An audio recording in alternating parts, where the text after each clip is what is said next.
Hello everyone, today I'm going to make yet another setup for yet another old car, and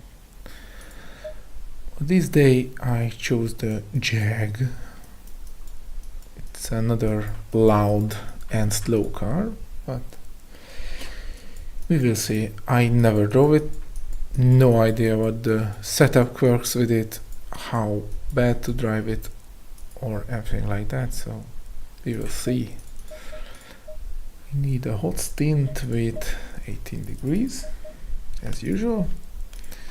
Also, I have a new rim, so it is entirely possible that I will do a few stupid things and don't find the buttons on the wheel, so we will see. Okay. First of all, let's change the settings. It's like, quite far back.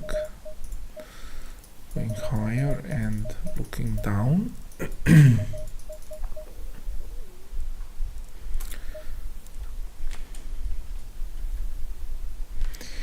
That's much better.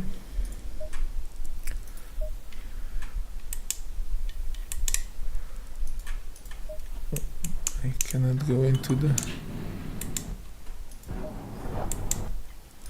Right, let's restore then. Right, this session is about consistency. Try to be fast, but don't push it over the limit. The usual starting.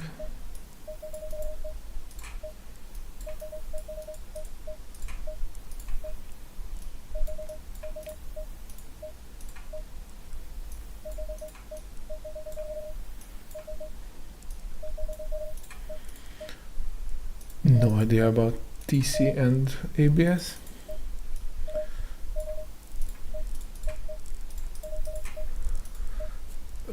No idea about steering ratio either, and brake bias, I don't know.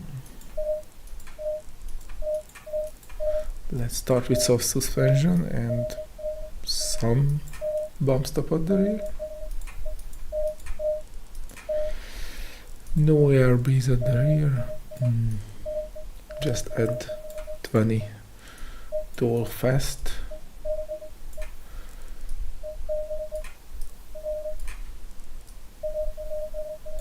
Because usually we need a lot of fast dampening.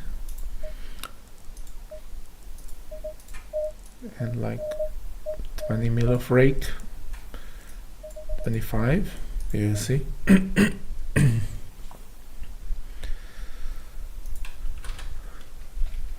And save it as a base.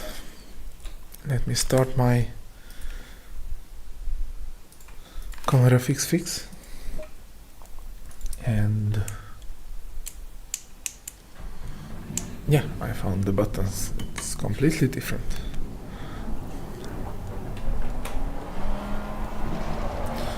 We have a lot of force feedback.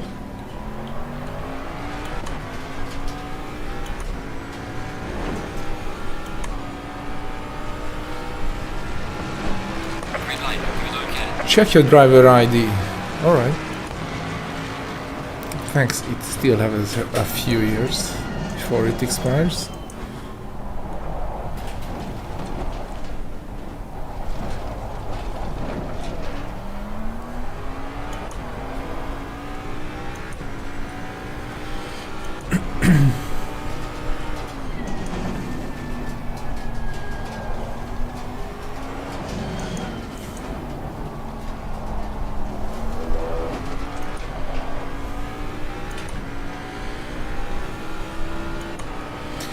This engine revs quite high for a V8. As far as I know, it's a V8, and it sounds like a V8.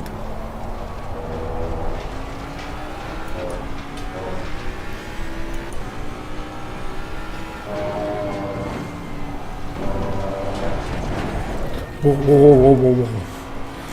That's a lot of bumpiness. Probably we can drive that with that much rear bump stop.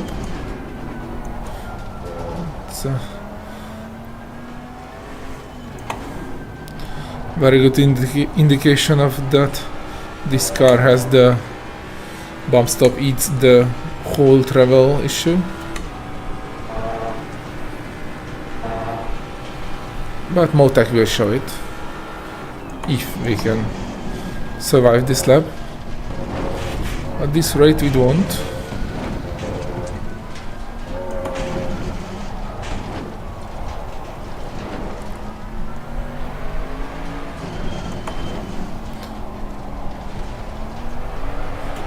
Oh, let's give it TC2.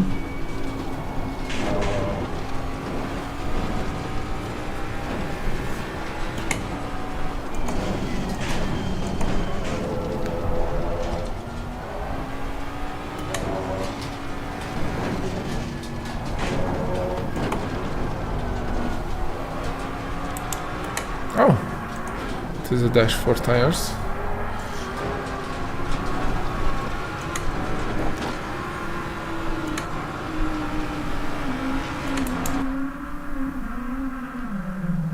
Sorry, I think someone is drilling in the neighborhood.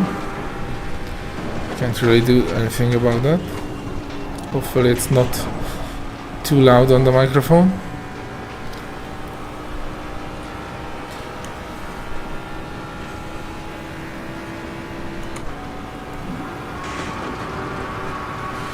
Yeah, we have a lot of bottom out, so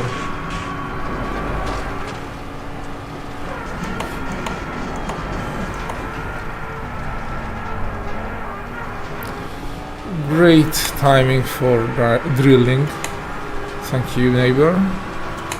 Thank you very much. Just when I start the stream. So we have a lot of bottoming out. That means, yeah, a lot. We probably both need stiffer springs and more right height.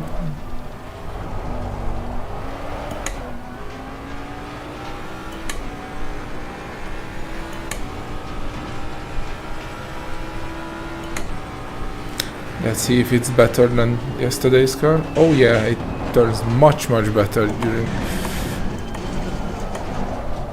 off throttle, but it doesn't like the grass either. Never mind. It was too bumpy anyway. This session is about consistency. Try to be fast, but don't push it over the limit. That is very weird. The front veer rate is higher by default, lower by default than the real veer rate, while it's a front-engined car. That's very weird.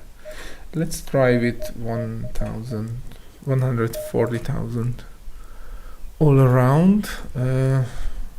Keep the bump stop where it was. Also give it 5 mil more right height.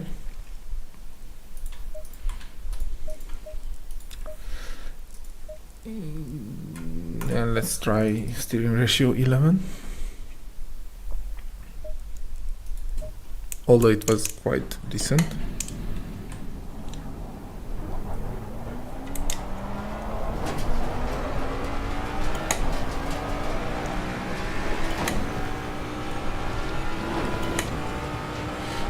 Green light, give it all you got.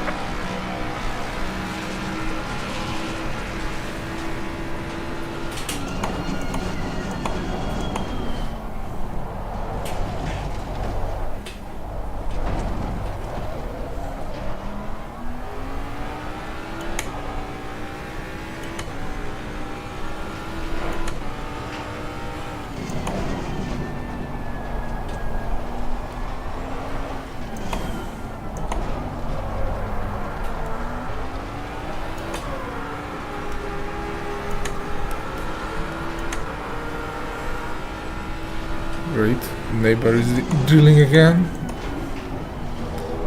Hope he will stop it soon. Like right now. That will be appreciated. So back to the car.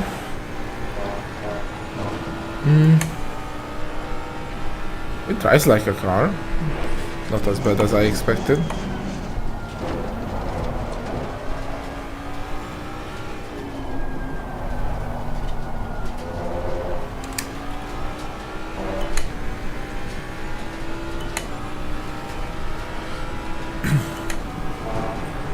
Let's see the bump driving capability.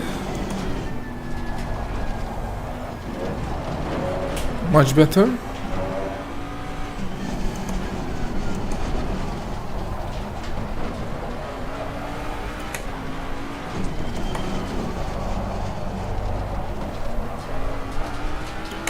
The traction control is very weird. It cuts like very big chunks.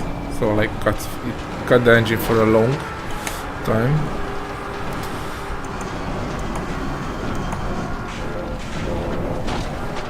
Some bottoming out there too.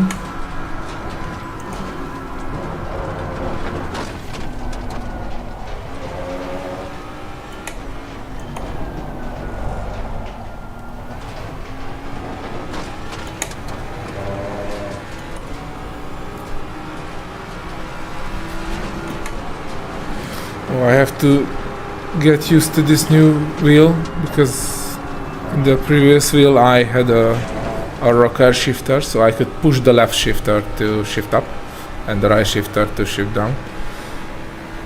But this one has normal shifters, so I keep pushing the left one when I'm adjusting my headset or headphone or something.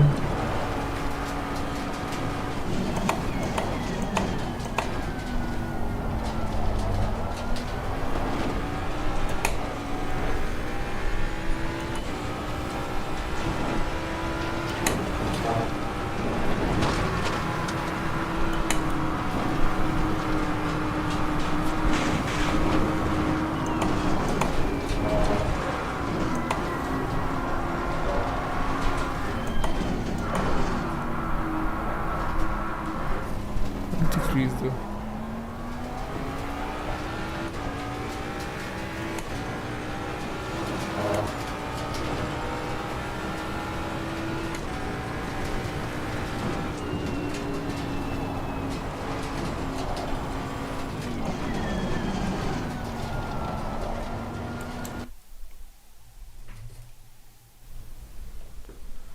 Hey there, Aspro. This is the Jaaaaag. Just listen to it.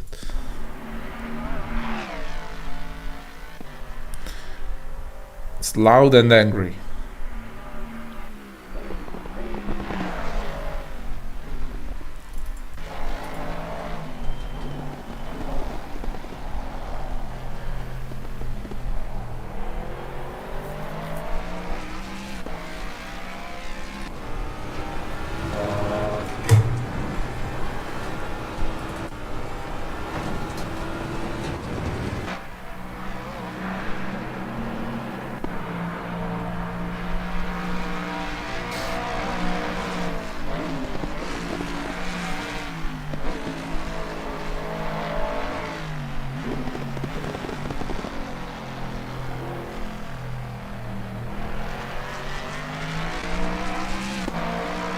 Cool car, also cool livery.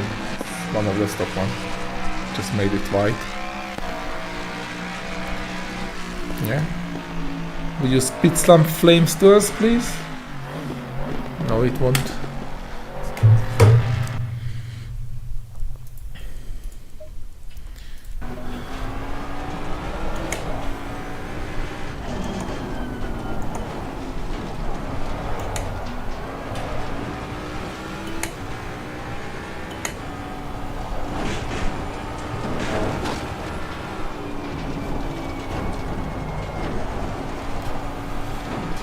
Yeah, it's yet another obsolete car. Like yesterday's V12.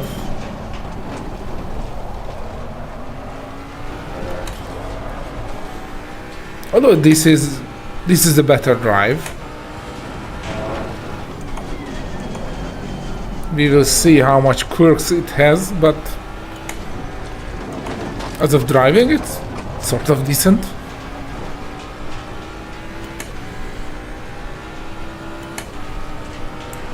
the dashboard is super unuseful. It's either super big tires with 2 decimal digits, like why?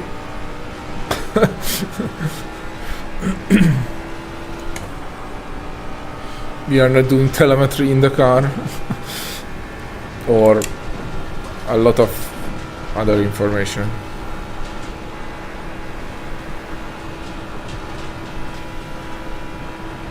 Like if we would have the 4 tire pressure in the bottom right, in those 4 brackets, that would be great. Anyways, yeah, it's a nice car.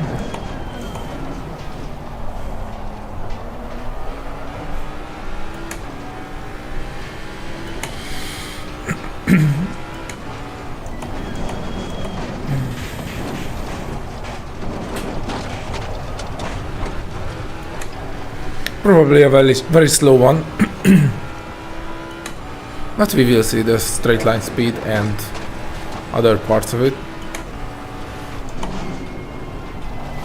It definitely drives decently. Until I hit something badly.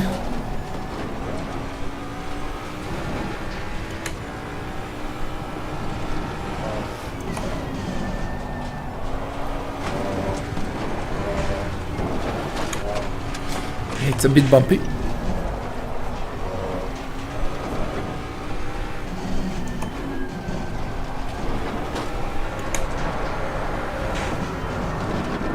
And drifty.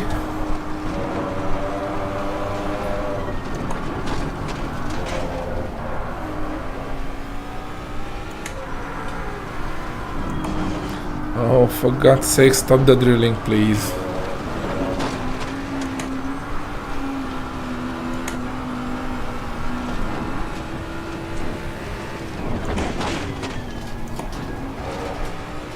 Vote? Vote on what?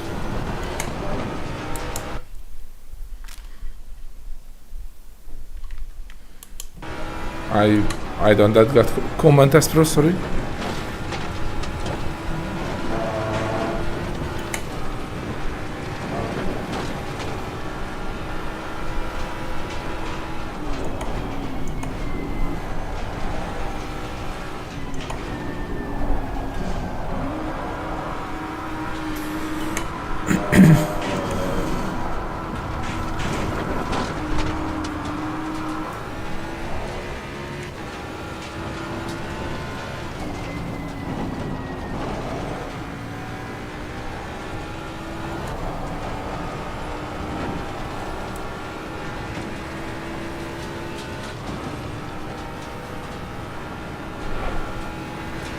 Let's see the top speed.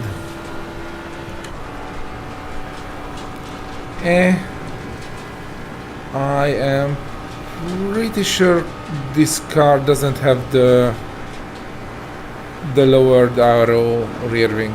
They just did not give it. Most cars has a smaller rear wing, so less drag for Nordschleife, but this car probably doesn't. It just has atrocious top speed, and as far as I remember, it should be fast. So that will be our first fix.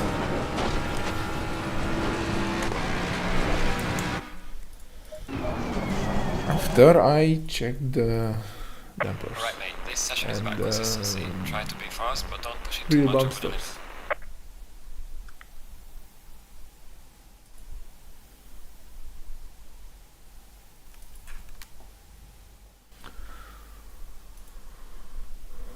Okay, so tire pressures were great. At the rear we need 2 and 3.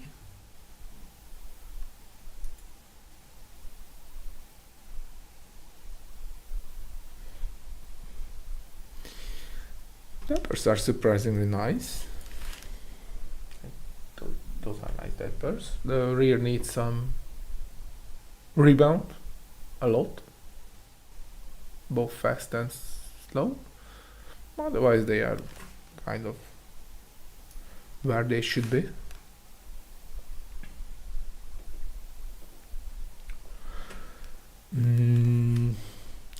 And yeah, we have the usual cutoff at the rear with the bump stops. You can see there's a very hard bottoming out of the suspension here, and that's made it very unforgiving on the bumps. So our first change will be more bump stop range on the rear, and to counter it we stiffen it out a bit.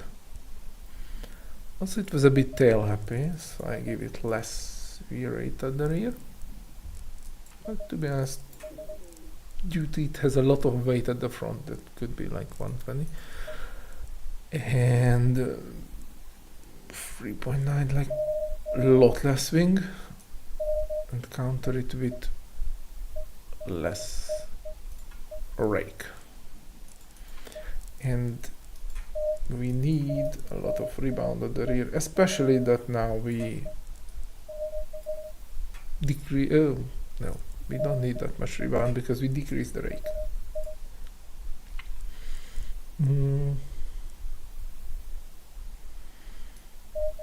Give it some on the front too. Let's try it. Thank you, script. Just typing right when I'm trying to save the setup. And I used, well, let's try TC1 again. Also,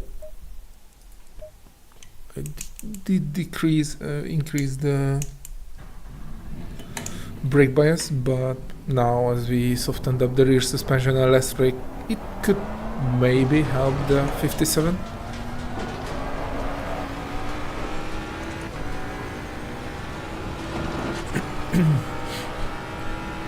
And our top speed was like 264 uphill, but very bad, very bad.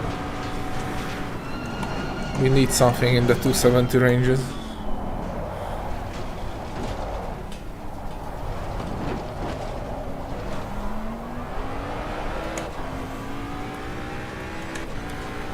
At least it should be fast in the straight.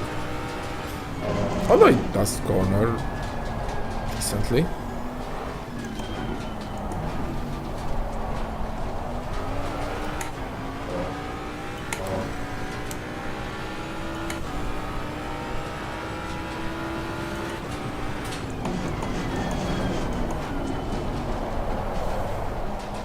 Yeah, it could use even more brake bias. I mean less. More to the rear. But as the other Aston, this one stuck to 57, so...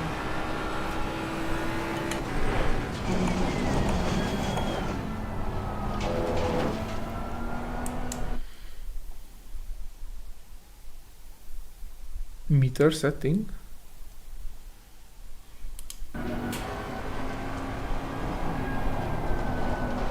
Oh, you mean the meta settings? I don't use that.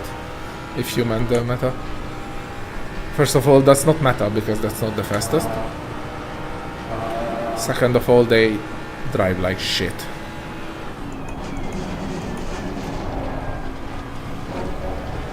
And I don't like exploits either. Hopefully someday Kunos will fix these issues and my setups will worth gold because they don't use exploits.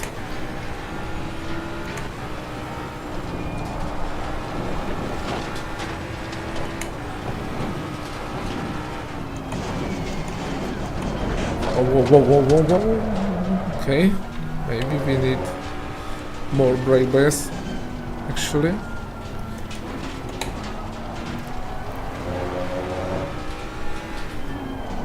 or more ABS.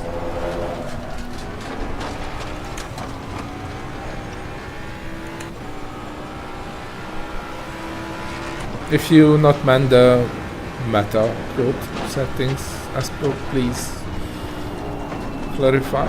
Oh god. No, it does not have turning. Right, this session is about consistency. Try to be fast, but don't push it over the limit. Give it back some of the rake. Also, let's go back to the low front right height, because we gave it a lot more front wheel rate. And 57.8, and yeah, let's keep it that way. I'm glad you like them. I like them too. That's why I make them. I really don't like those setups which like negative rear camber. Last patch was horrible. I hated. I did not drove them. I'd rather be slow than drive those abominations.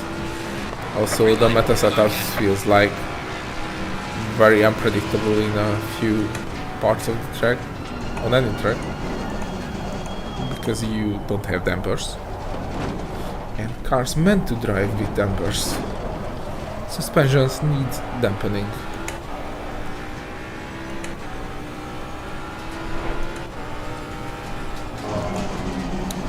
So I rather be 0.5% slower and drive a real car by feel than squeeze out the last 0.5%, which is I cannot either, and drive an uncomfortable car.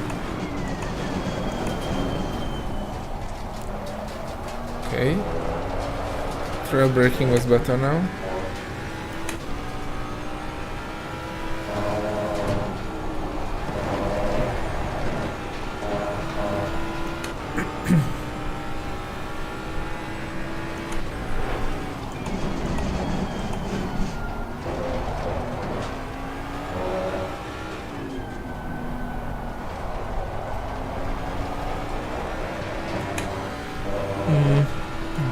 We definitely lost some of the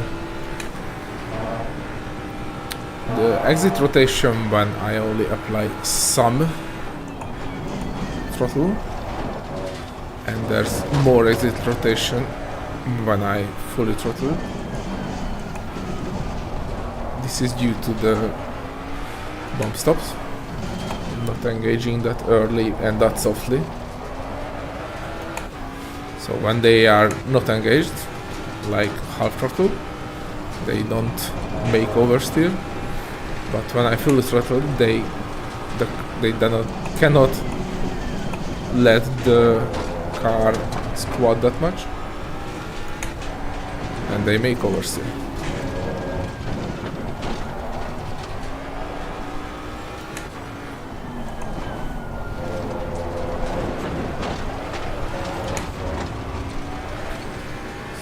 I will probably make them a bit less stiff and get the rotation back bit probably until all bars. Although high speed is decent, so maybe I can get away with just making the rear bump stops less stiff.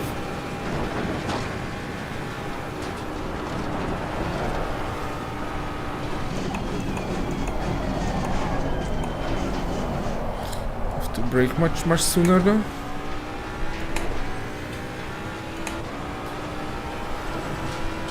Yeah, making setup is a lot of work, but I like to do it. Also, it's nice to do charity work.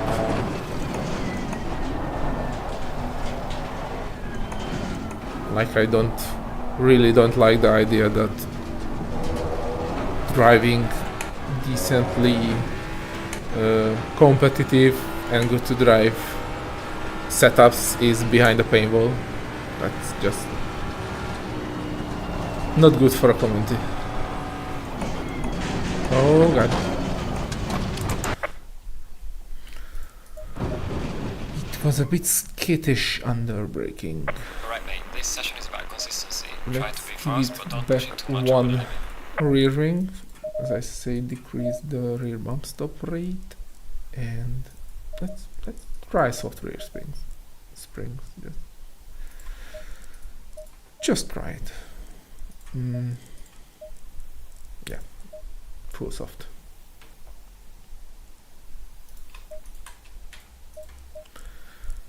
Yeah. Okay.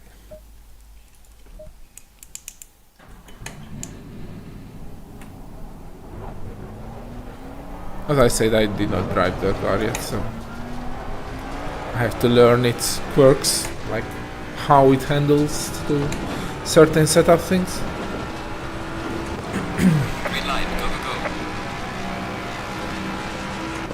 go. Also, I checked the stream yesterday and I could use a bit more to the left camera angle.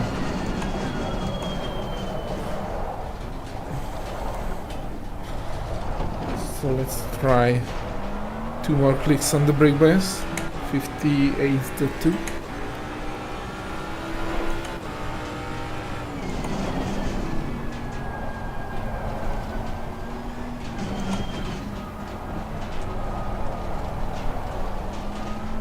See you, Bro. Thank you for joining in.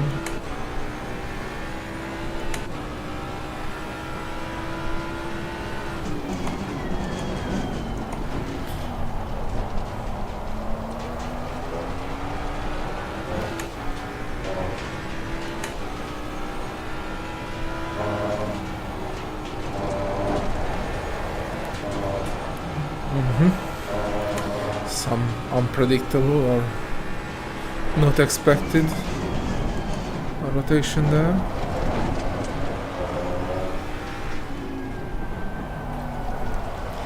It might be that the car still engages the rear bump stops a lot. That would be weird with 24 range, but it definitely felt like that. I should finish a lap without dying.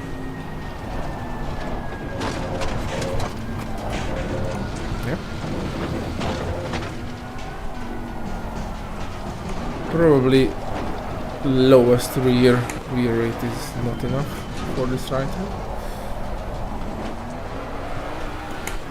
So I should finish a lap to have some Motec data.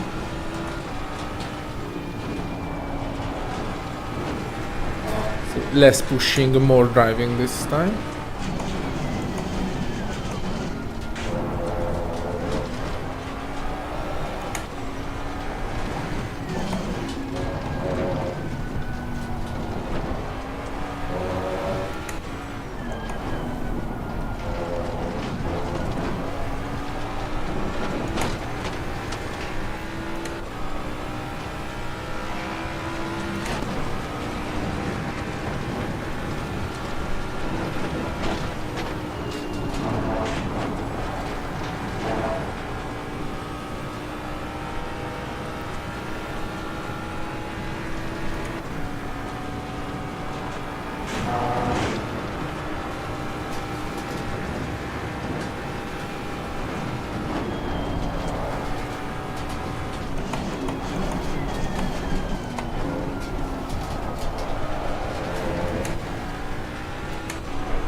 Oh, still has a lot of bottoming out at the front.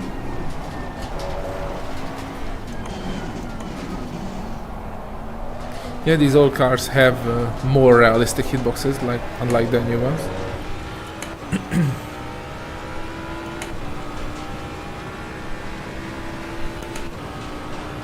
God, this car sounds great.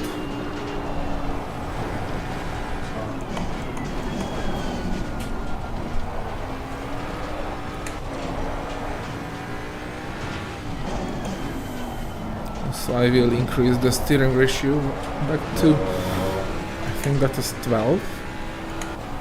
It's a bit too eager to do what I tell it to do. Which is weird. Usually these old cars are... Oh god!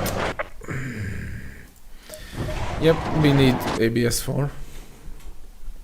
Alright mate, this session is about consistency. Try to be fast, but don't push it too much over the limit. Just sometimes does weird things. Also, giving back some of its right height could help. Oh yeah, ratio.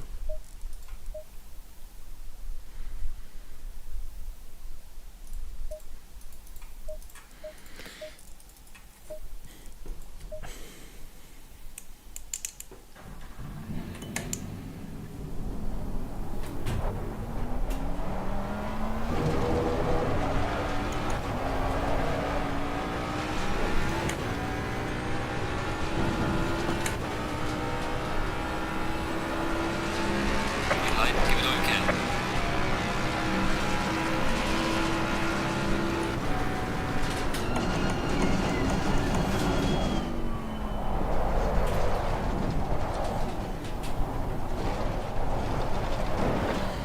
Still turns decently on braking, so I give it 2 more clicks of brake bias.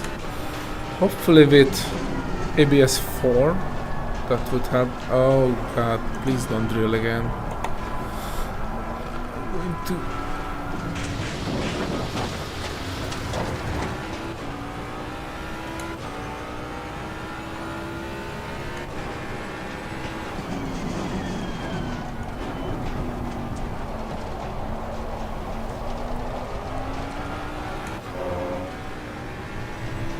Okay. Hopefully they finish it. Sorry for that, I really can't do anything about it.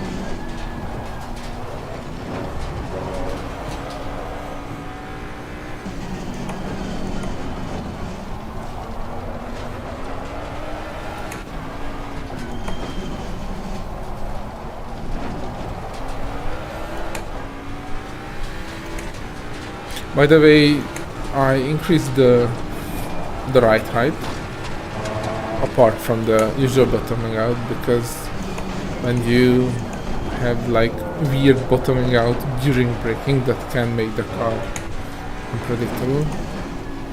And since that was the second time I died during braking,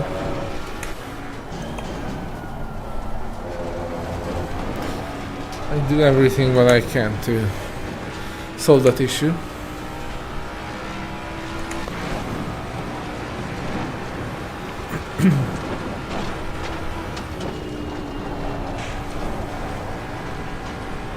By the way, if anyone want to listen to the car a bit from the exterior, just tell me. I understand it has a great sound.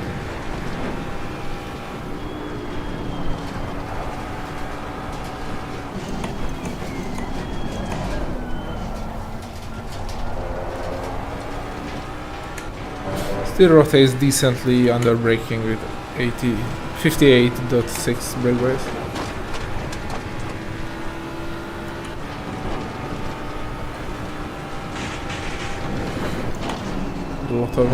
Lot of bottoming out there still.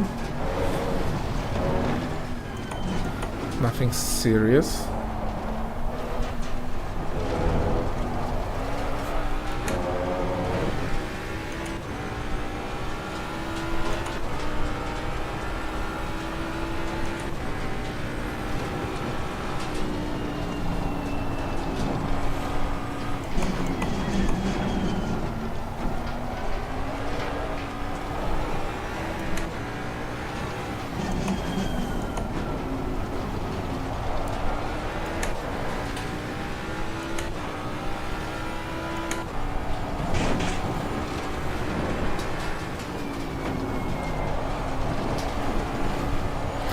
Apart from the few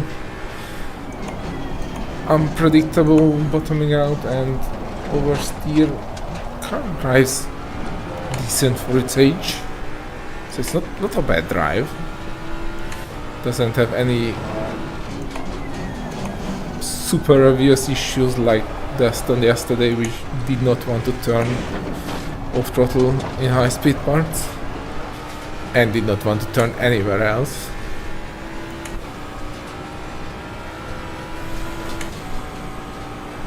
I'm curious what I can extract from this car. Low 20 time would be great. For that I really have to get rid of these sudden oversteers under throttle and have to get some top speed.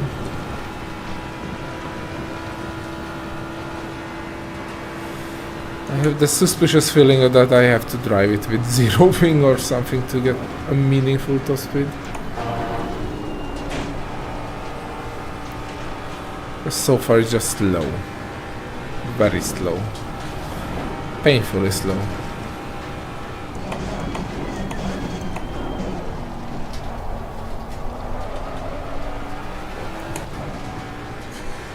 And I don't see that if I would just have a... Oops. Yeah, it needs more ride height. Definitely.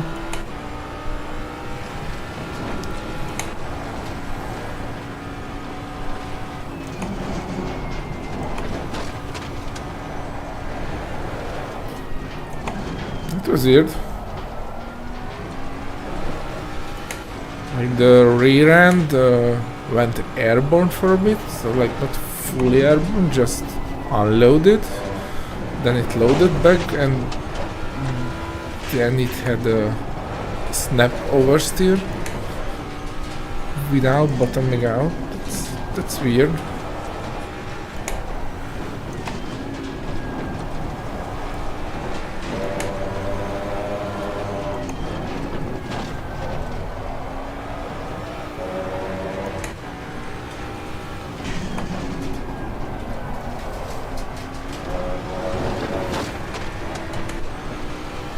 Anyway, let's try to finish this lap to have some meaningful data. Like straight speed and dampers and bump stops. Whoa, whoa, whoa, whoa, whoa. That was scary.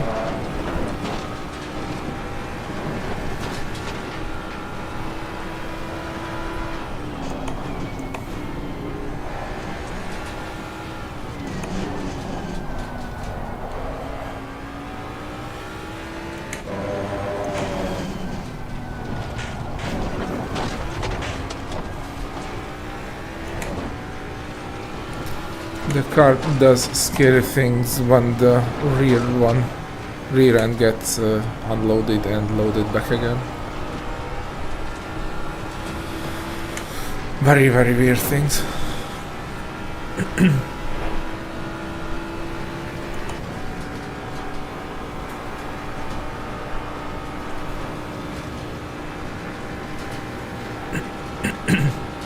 Okay. Top speed is better. Still not great, but it's not awful.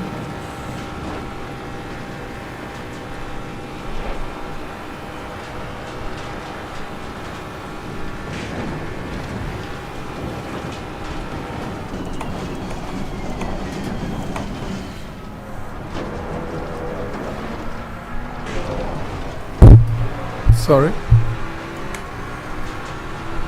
Great, the neighbor's drilling again. Of course, he does not want to stop it.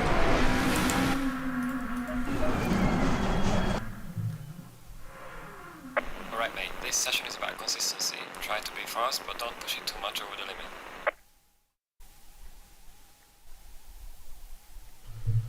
Okay. So, Motec. Let's see what's what. I forgot to add 3 to both rear tires and decrease 3 and 2 at the front, so I will start with that. Thank you, neighbor.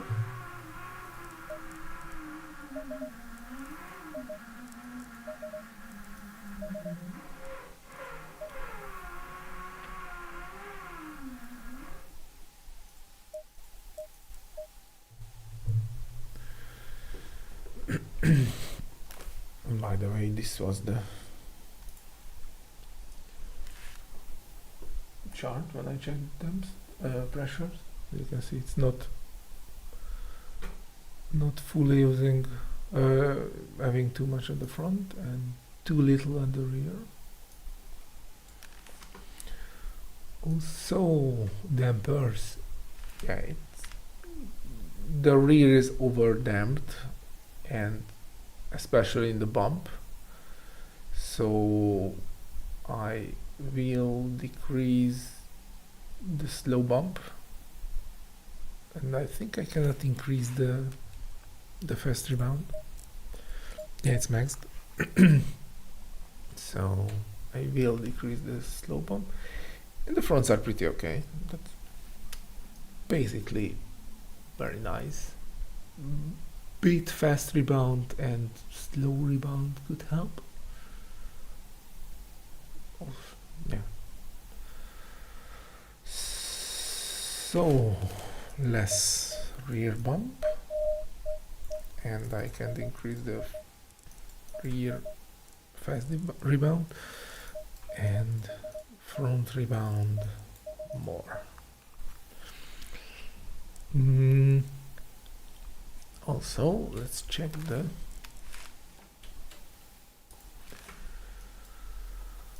suspension travel.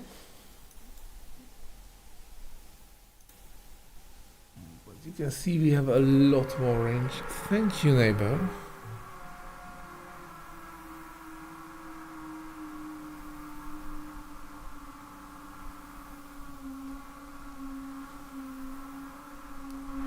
This drilling starts to get really freaking annoying. I bring the microphone closer and decrease the volume a bit. Hopefully you won't get mad by it. So that was our first lap. This was our lap, and since we increased the bump stop range at the rear, we are not having this hard limit. That's very good. What I think could help is making the rear fast bumps more and increase the rear wheel rate a bit so it supports the car more. Increase the front too, and since we had issues with bottoming out, thank you, neighbor, fucking thank you. We will use more right height. Otherwise, yeah, we used more. Otherwise, it was fine. Also, let's driving for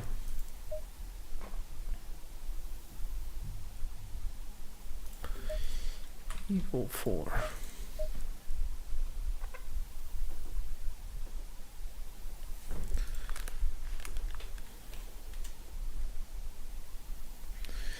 Resetting the VR. Great. Okay, let's try those settings. We changed a lot of things. Is the race logging is just there with 2? Yeah, it's there with 2 fast, quick tie, whatever that's called. They just trapped it there. That's great. I love it. So this interior looks great. Sorry, hitting the hay room reset. Oh, thank you, neighbor. Thank you.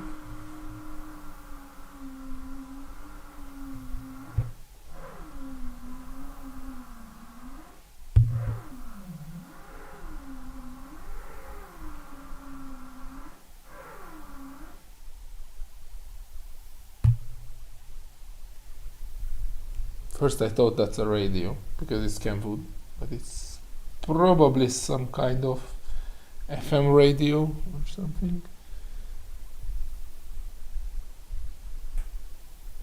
That's the ballast, maybe? I don't know. Not like, but we need any ballast. That looks like a first emergency shutdown. ABS, EPS, whatever that is. Driver ID, okay. It's fine. Car interiors are fine.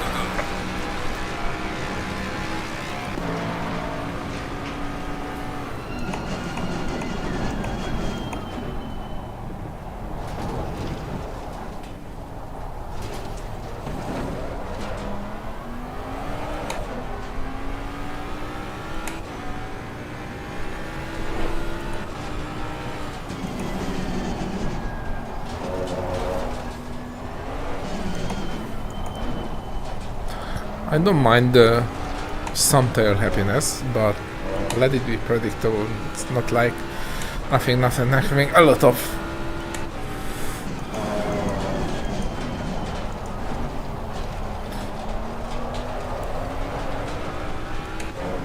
And it's a bit more predictable now. Thank you, neighbor, like a zillion times.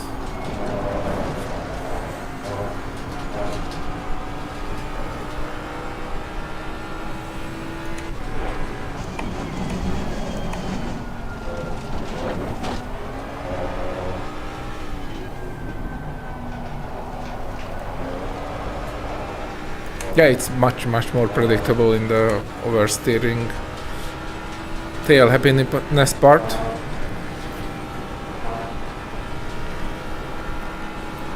It's not like exiting then snap. Just nicely starts to slide eventually.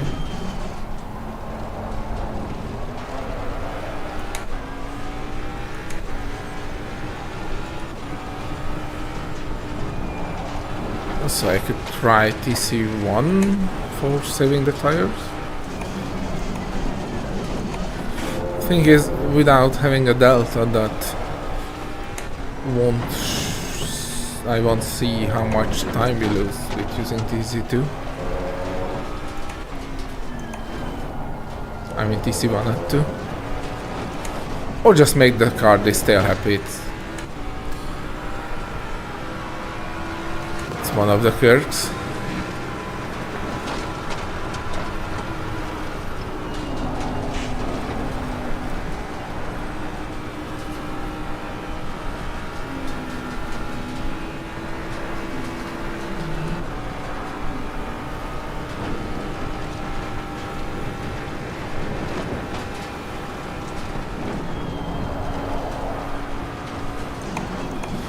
We have a lot of rotation in high speed due to less rear wing.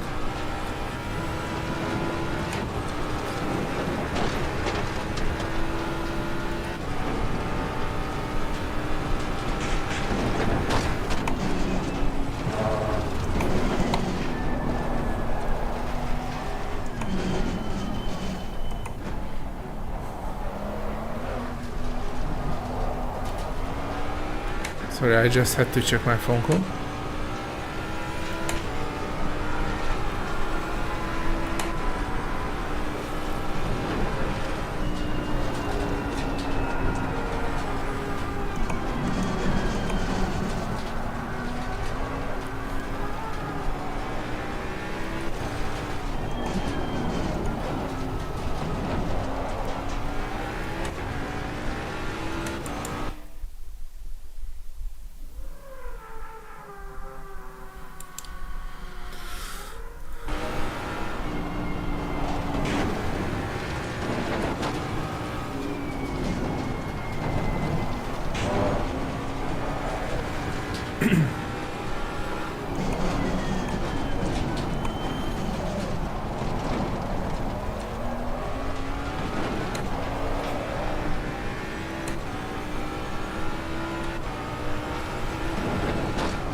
Okay, the speed is a bit better.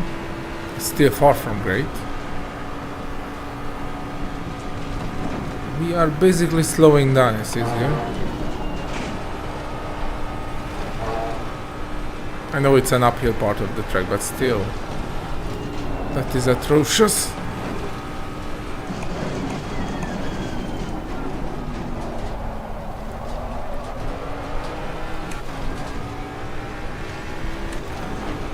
Let's see the right height.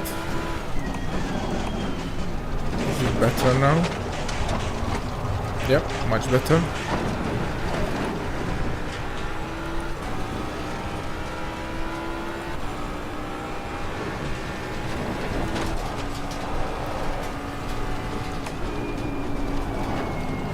Oh god.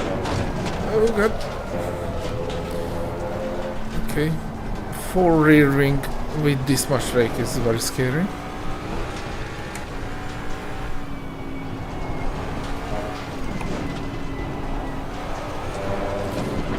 Let's see if it's even worth it.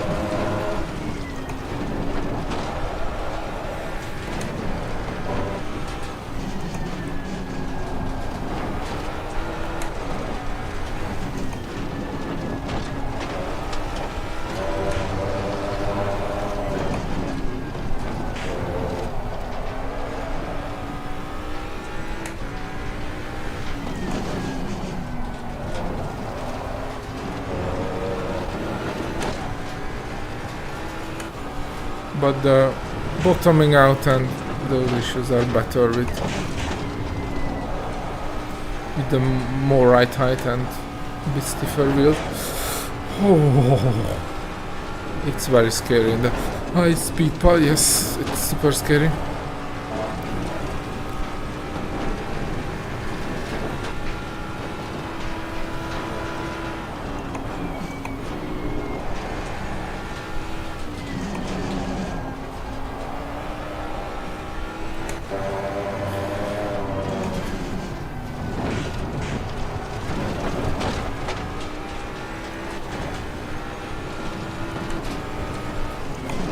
Okay, our last speed was 273.2 in the uphill part. With 5-ing.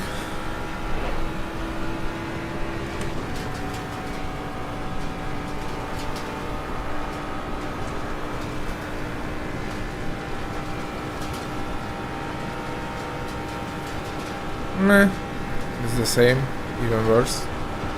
That's weird. Oh, it's worse because we increased the right height. Okay.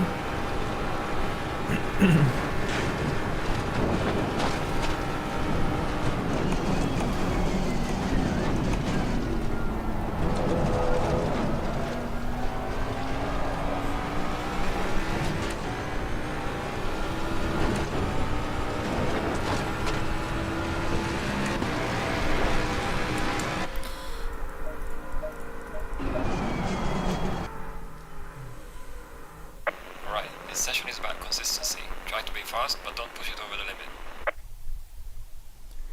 It's 5:30. You should fucking stop that drilling.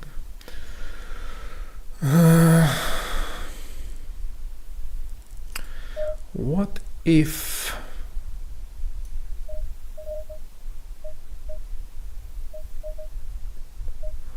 What was it? 94.76 minus 1.5%. What if we tried even more on the extreme part, like flat and very low-wing? I'm curious.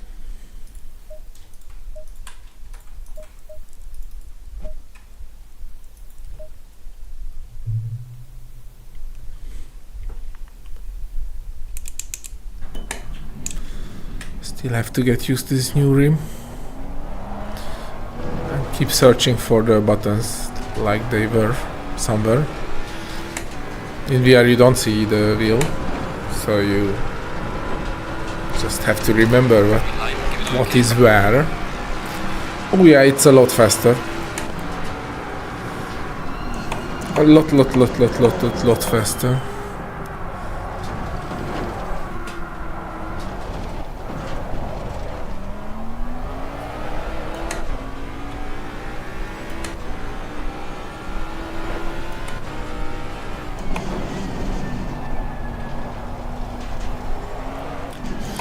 I really hope the beautiful sound of the V8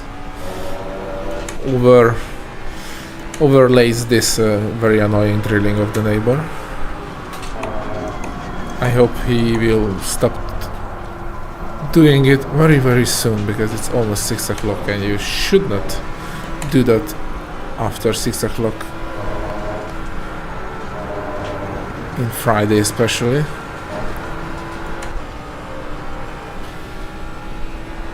And I start to lose my temper, which he does not want.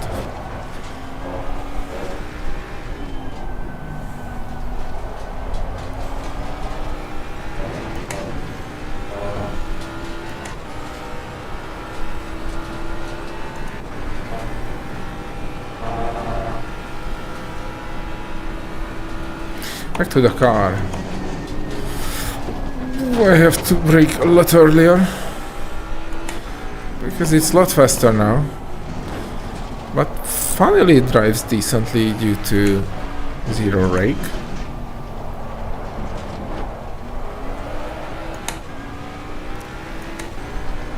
Like it is still happy, okay, but it's predictable so far.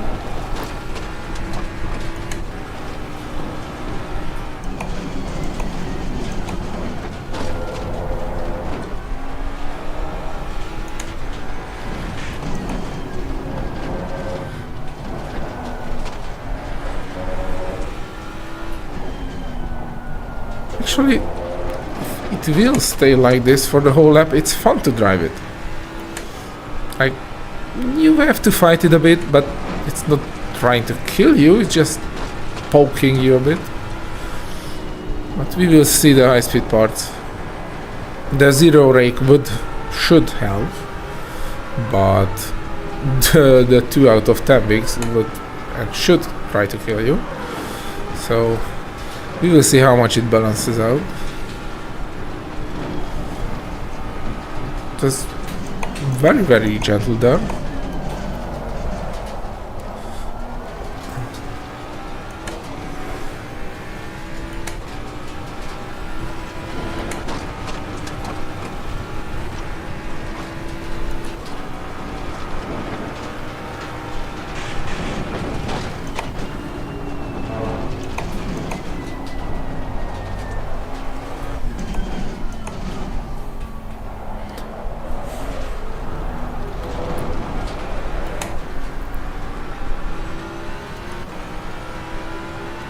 Also, it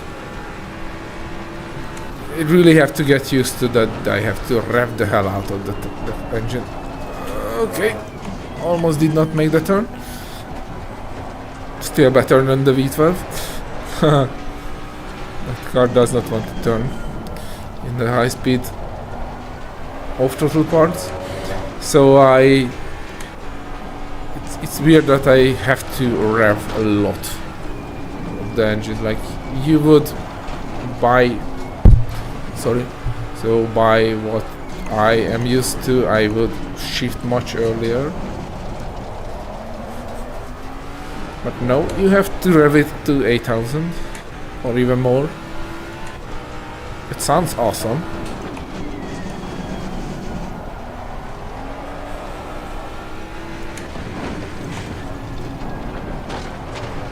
It lost some of the turning in. We can try wing 1 or zero wing if it won't be super deadly in the later high speed parts of the track with this zero rake setup.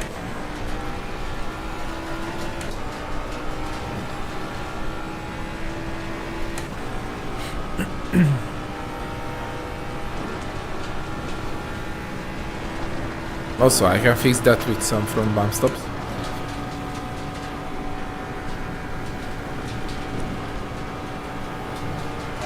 Let's see this turn. This usually an issue with old cars.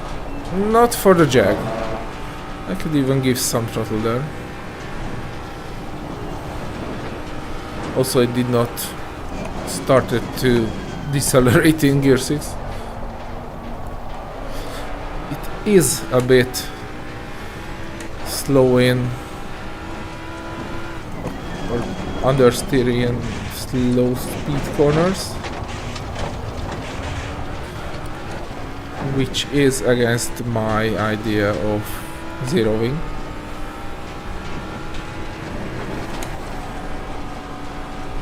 Because what I should do is make it a bit less, a bit more understeering in aero parts, so more rearing, and a bit more oversteering in grip parts. I mean mechanical grip, so low to mid speed.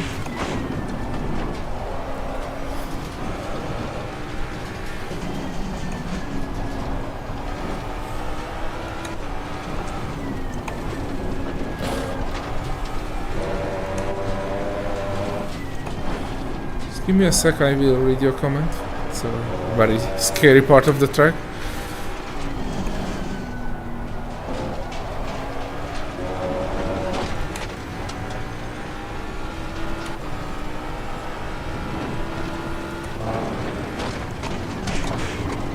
Yeah, the jump was much nicer. Actually, this setup is decent, like, don't want to kill there either.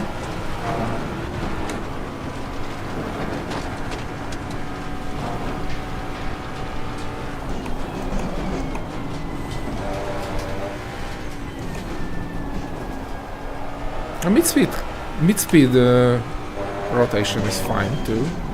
It's only the low speed which is horrible, and that part when I screw up the corner. Thank you. How much?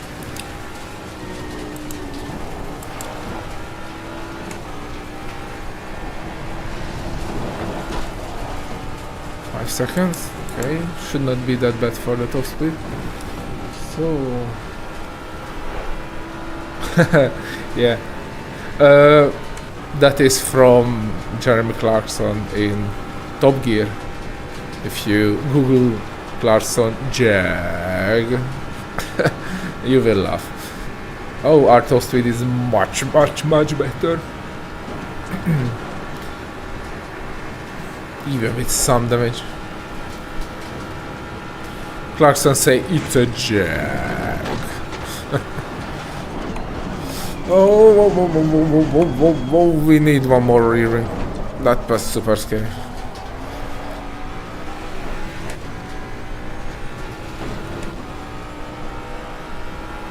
That's 2 weeks.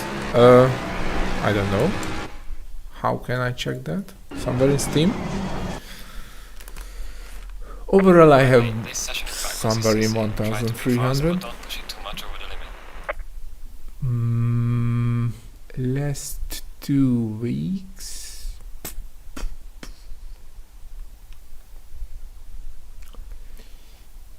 If I find out, how can I check it?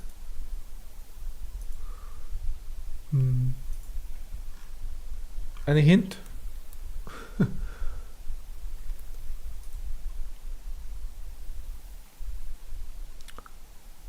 Oh, I found it. 52.3 hours. Sub. That's like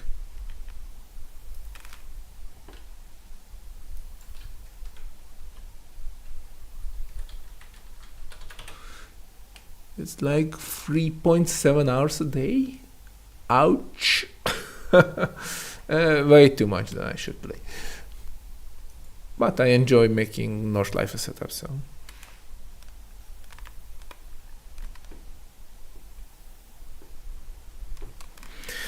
So I said we saved this setup because it was great, otherwise a few quirks. We get one more wing, a bit more rake, not much, just a tiny bit, and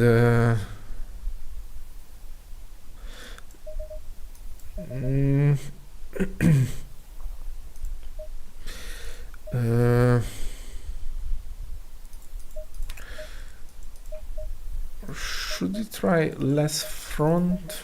How does it handle that? Okay.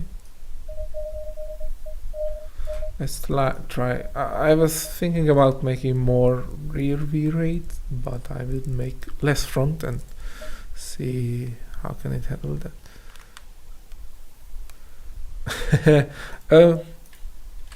Well, it's still a lot, I guess.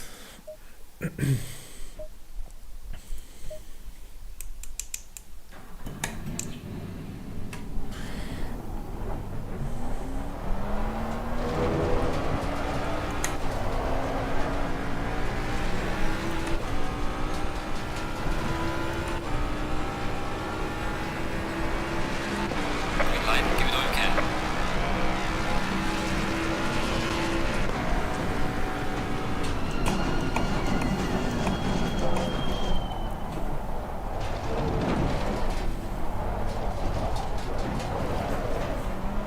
Bump. It was unexpected.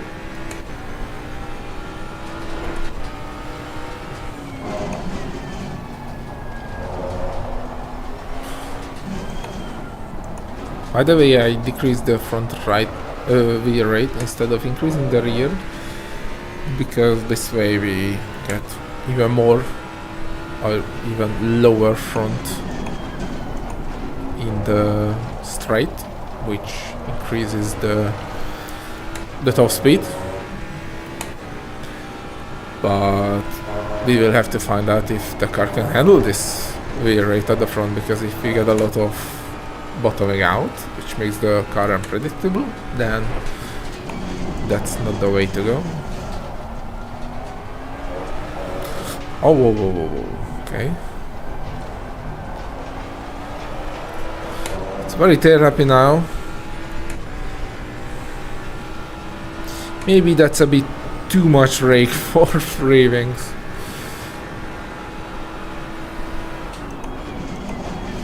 Because I probably increased the rake, which does affect the low speed agility, while the ring 2 to 3 does not compensate enough. And I also changed the wheel rate, so we have a lot more low speed agility now. Yep.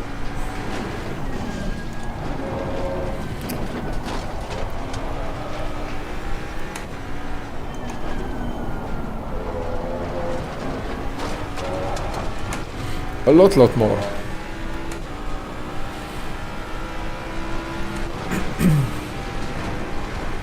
Well, if 3.7 hours a day is not a lot from ACC, then I don't know what. But yeah, I do stream a lot and make all the setups and learn Nordschleife from nothing.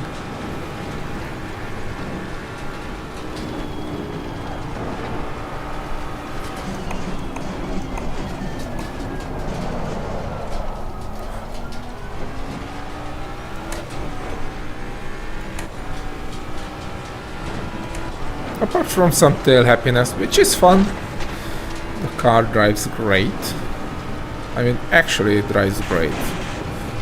Yep, bottoming out there, but nothing to worry about. So the car actually drives great. I won't say it has anywhere decent lap times. Of course it won't.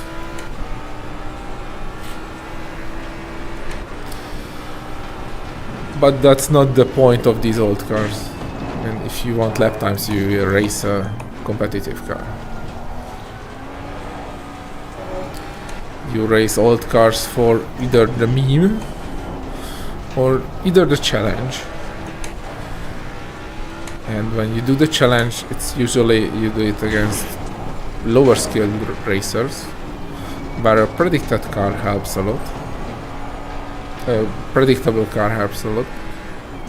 Not a car with maximum potential pace.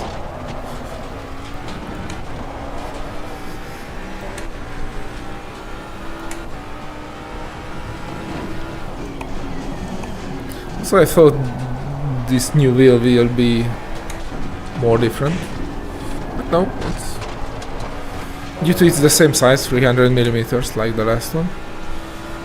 It's not that different. It's a bit more heavier, so I feel it's a bit more muted, but nowhere near as I feared it will.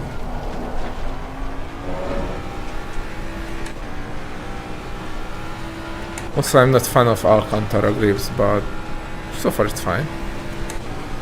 I was thinking about just cutting off the grip nicely, like the stitches, and wrapping it with Faust leather bicycle handlebar tape, because I really like the physique handlebar tapes. I drive them on my bikes or ride them or whatever.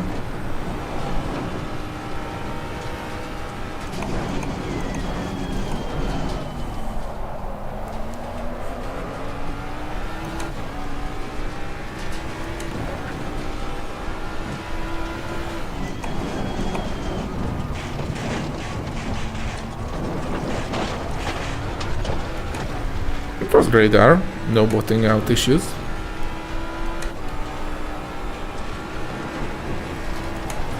Let's see this part. Nothing deadly yet. Bit tail happy, but nothing deadly yet there.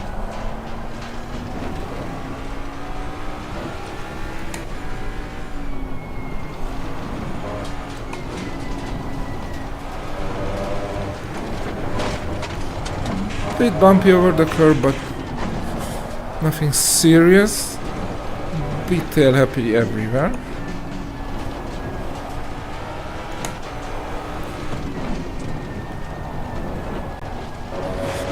Yep, should have used gear 2 then.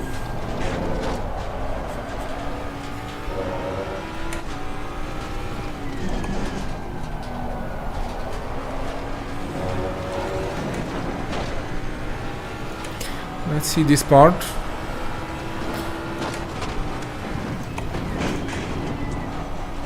Yeah, fine.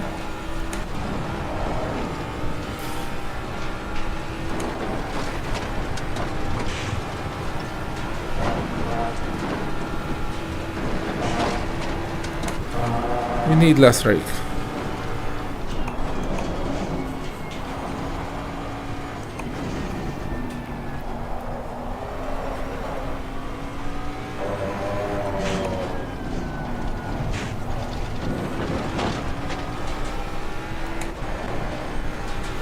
Don't die there either.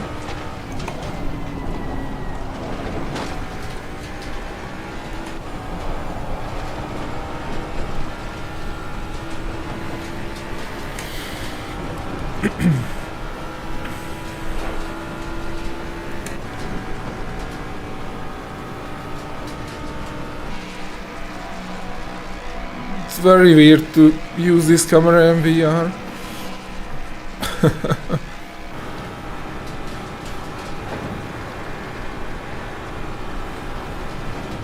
276, 77.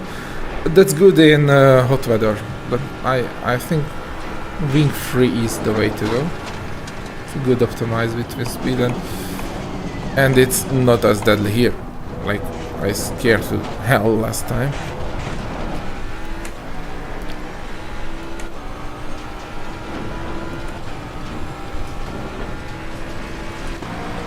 Oh, that's a good left time already. I think this car with a tiny bit of massaging can go sub 20 or close to 20. That would be great.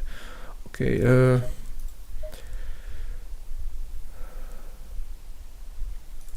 I say less rake, not much, just a tiny bit less, like 2 mils. Give it back 2 mil of front veer rate, and check the dampers. Otherwise, I cannot drive without VR anymore. So yes, I am faster because I cannot finish a lap on. I think I could not even finish a proper lap on Monza on a flat screen.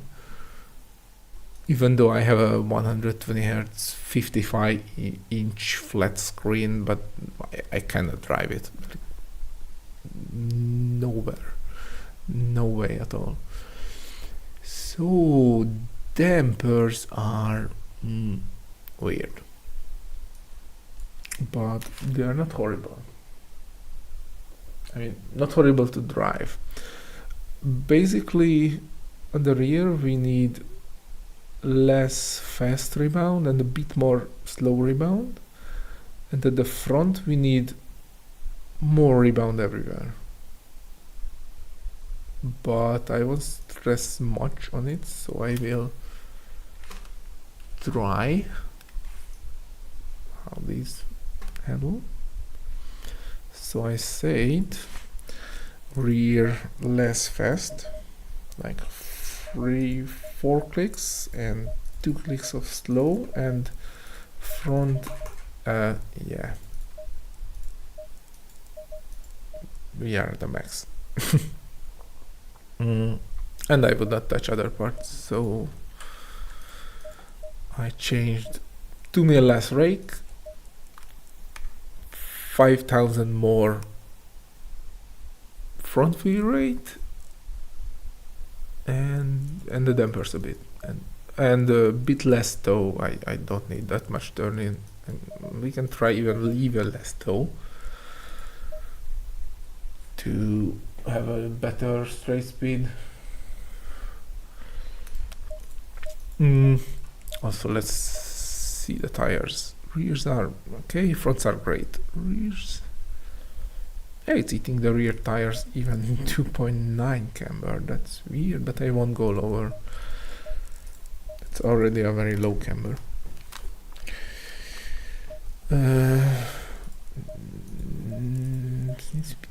Did not do anything big change, just tiny ones, like a bit less oversteer. Hello, SS Sim Racing. I will go to the cold session and hopefully go somewhere near 820. Would be great. Right, this session is about consistency. Try to be fast, but don't push it over the limit. And we don't need those, only keep the 6 and 7. The 6 was great already, the 7 hopefully will be a bit more muted. And usually I need .7 more PSI all around. That was 4. Yep. Yes, new tires, blah blah blah. Reset the VR. I think I shifted a bit.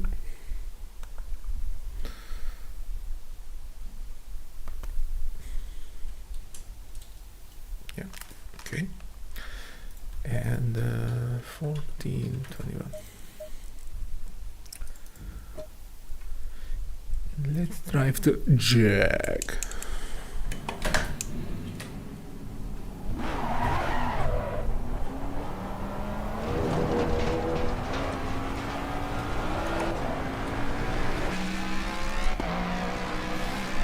Let's go close to the wall. We have the reverb. Green light, go, go, go.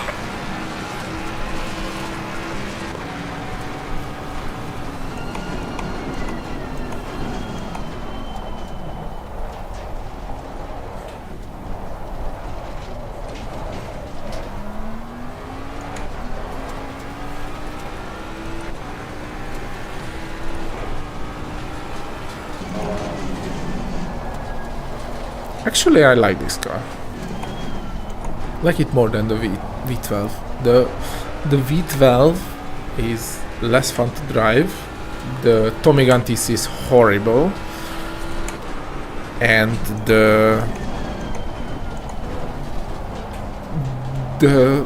car's quirk of no amount of rake would do anything about its high-speed lift-off of steering is very, very annoying. And why this car is, it's a bit faster here, or I could massage it to being a bit faster. It's a bit tail happy, which is fun, like there, but nothing unpredictable and unusable. And it sounds better from the inside. And why the Jaaag sounds better from the outside, I usually drive from the inside. So out of the two old meme cars, I would choose the Jaaag. Which is surprising. I thought I will like the V12 more because that has a bigger following. Like no one asked me a Jaaag setup from me, while I made multiple V12 setups for request.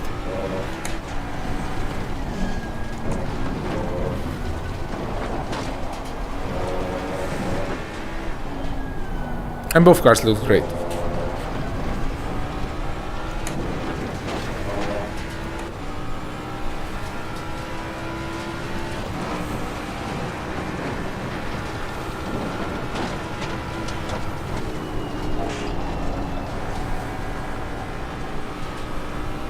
A bit understeery there, but it's fine.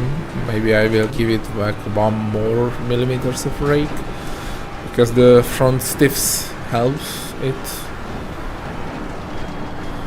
a lot in high speed too. I mean, stiffening the front springs helped it.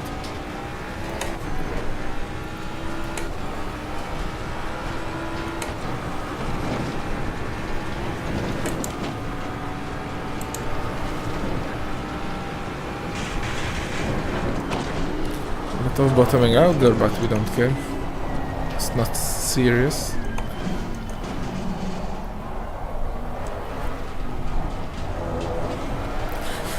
Power!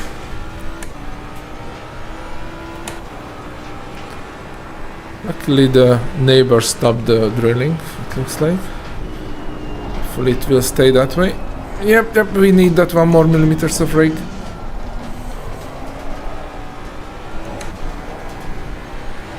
Just doesn't want to turn in fast corners now.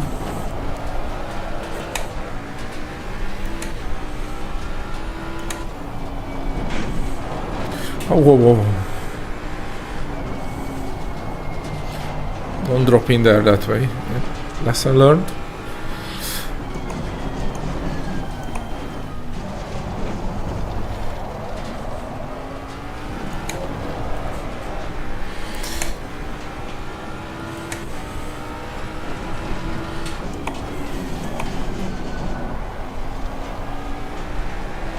This tail happiness is fun sometimes.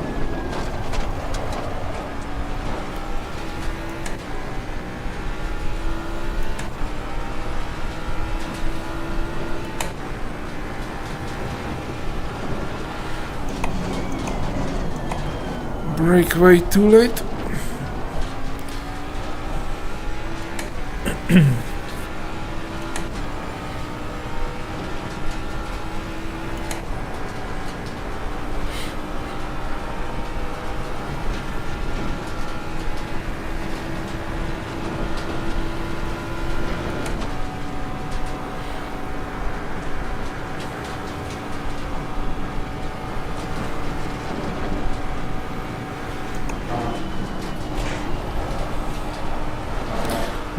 Much better than the V12.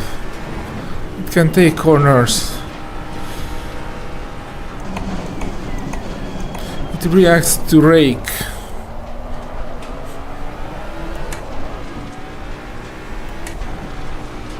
And it's still happy.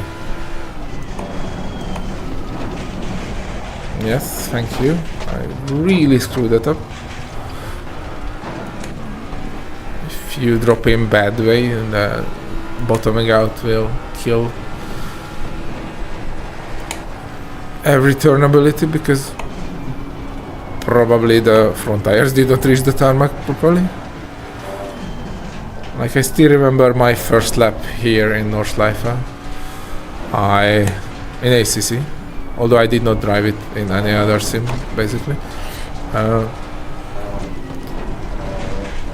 So I screwed up the exit of the carousel in a way that I landed sideways on the curb after it, on the right side, and I could not move forward or backward because none of the rear tires reached the ground. And I was sitting there and okay, back to garage.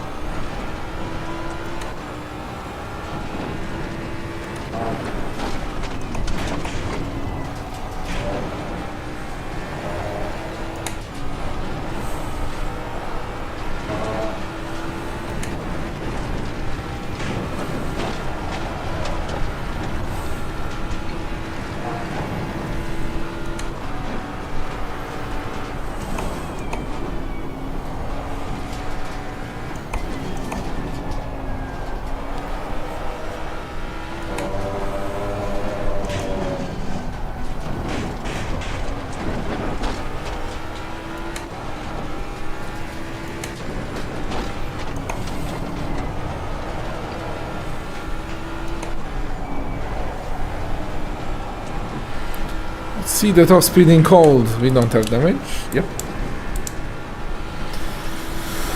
It was 277 in hot ambient.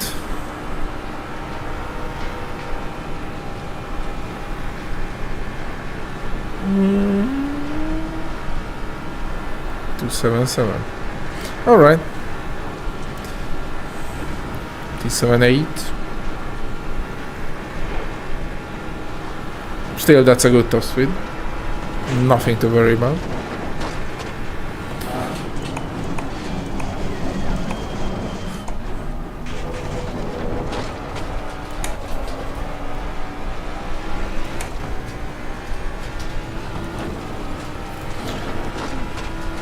Okay, apart for screwing up a few corners, it was a decent-ish lap. 23.4. So I said one more rake, one more brake bias, and check the tires. Motec says numbers are much nicer, by the way. That few clicks of dampers really helped.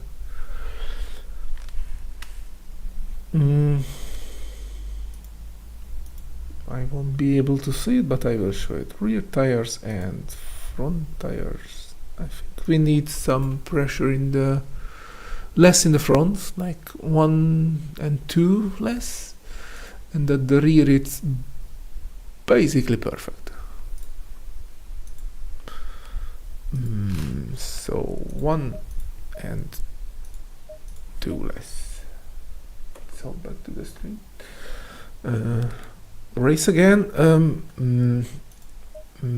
ERA is at off season, so I won't race there. LFM is a weird mess. Also, their biggest problem is that they want to rename me from owner speed. That's their biggest problem. Not that there are a lot of idiots on the track. Never mind. I will probably race a few public chill thing soon, but that's not proper racing. So LFM will be start of May, and our calendar is, if you are interested, I don't know it from my head, so let me check it. Events. Also I will raise the cancer charity 6 hours of spa at April 20th, but that won't be a proper race either, because we will drive the V12, the R12.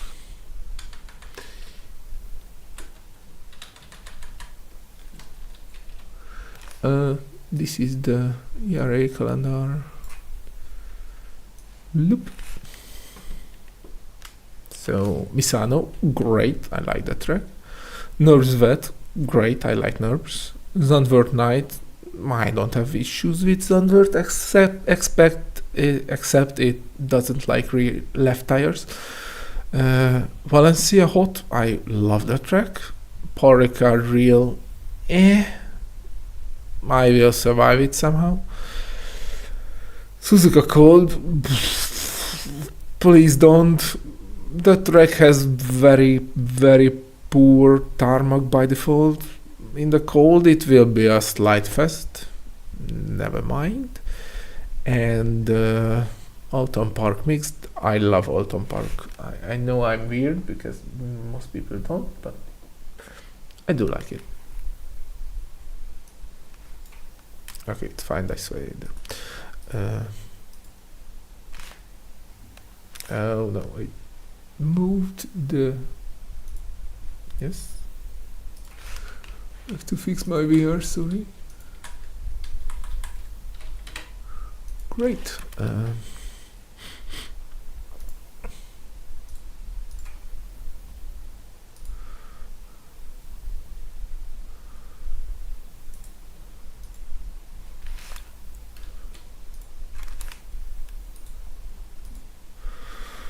Okay, I made the changes. Yes. Let me just check the rear bump stops for a sec. Or rear travel.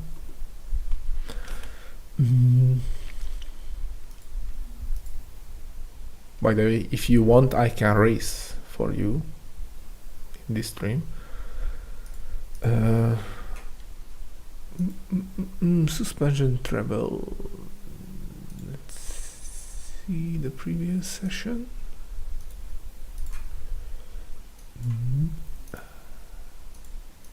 Okay.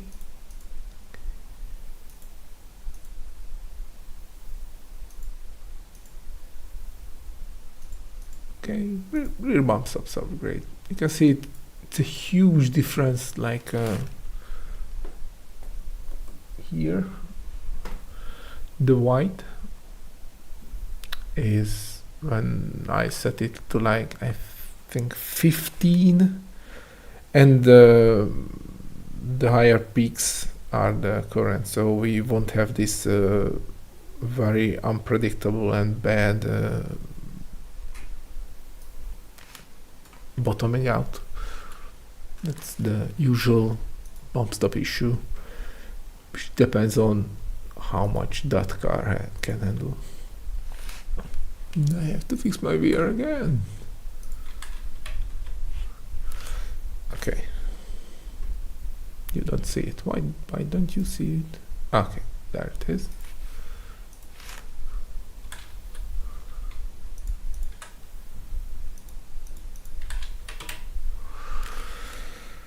Back to ACC.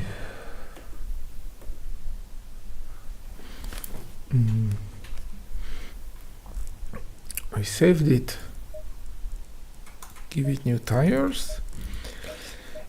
And let's try to do a proper lap.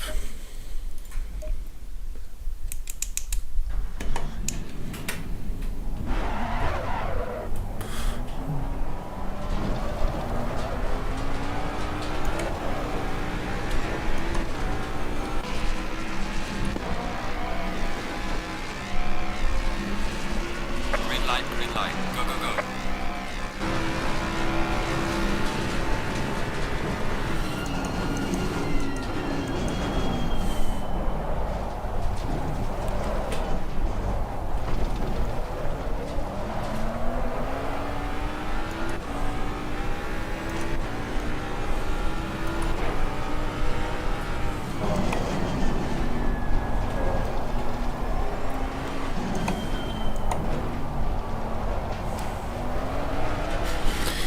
Happy. It's fun.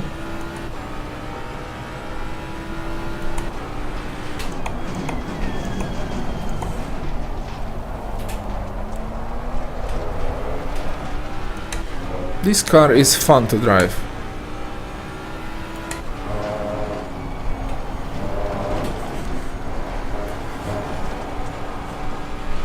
Also, it has a useful dashboard, which is not usual for old cars.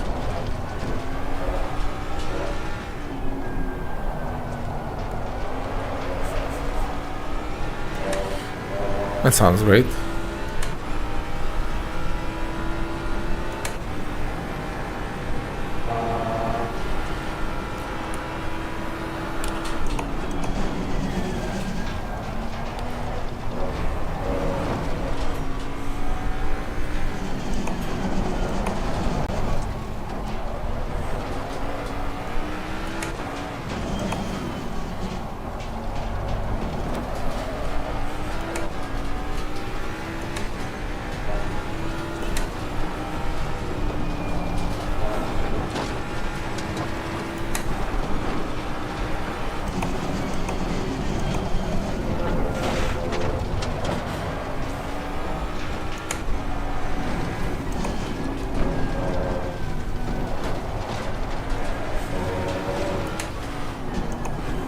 One thing I also have to do is give the Bentley some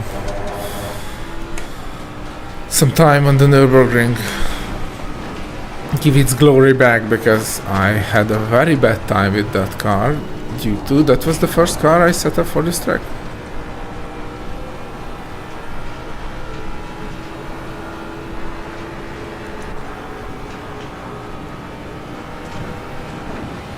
And I did make the Porsche have a better showcase lap. The lovely Bentley deserves it too.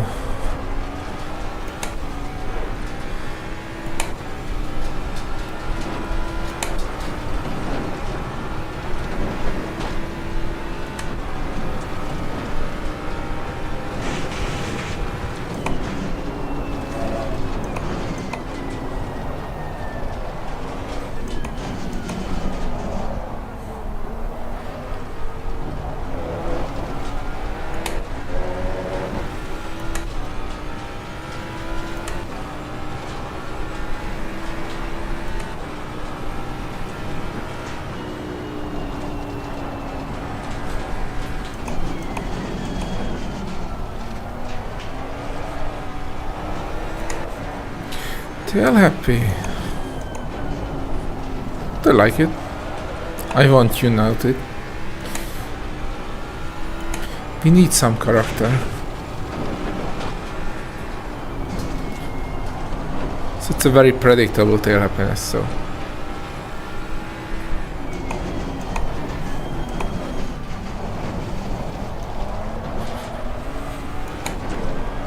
Like it slowly builds up. And you have time to react, and just keep it pinned to the throttle and give it a slight dip of counter steering. It's fun.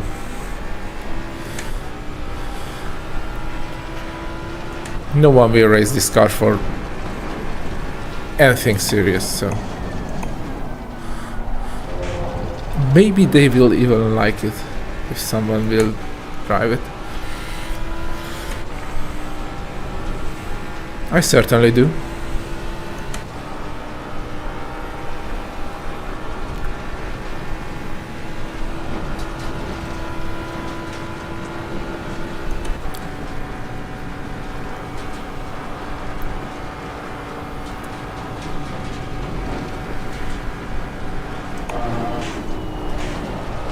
Yep, having some high speed off throttle turn-in is definitely helpful, unlike the V12.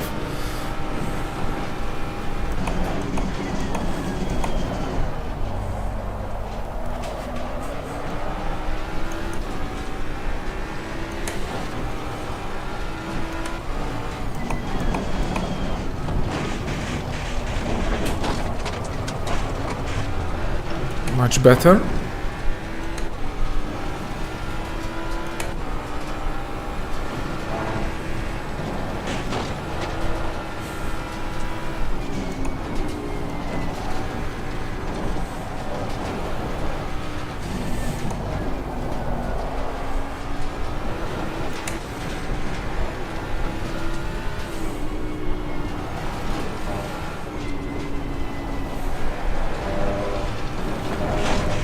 Oh.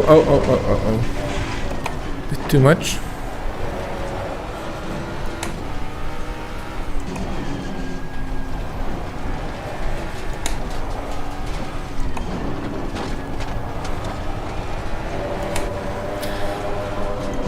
Those power arts are so fun. Pin the throttle and counter steer. It will just slide as little as you need.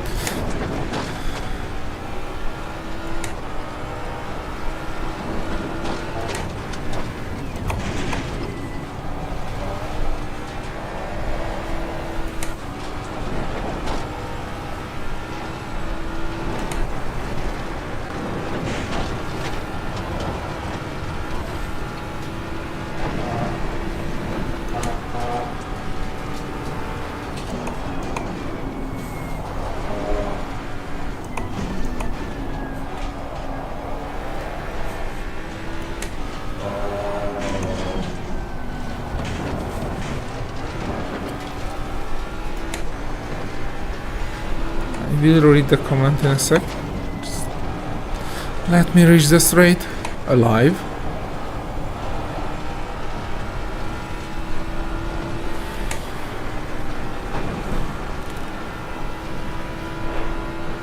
Funniest? Actually, yeah, it's fun. It does oversteer, but in a predictable manner and not scary in the highest parts. So also no one takes it seriously, so you are okay to slide around and not be super fast, and the sound is great. So I would say definitely fun here, like top 3. If you look for this kind of fun, then best, yeah. If you look for racing around, it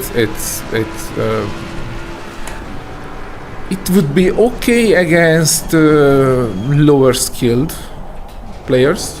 Like, you know, you would be like 5 to 10 seconds faster, and picking this car to drift in their mirror would be a great fun also.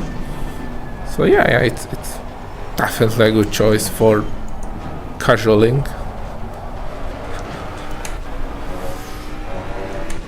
Also, it just sounds so great. Nothing beats that. I mean, listen to this.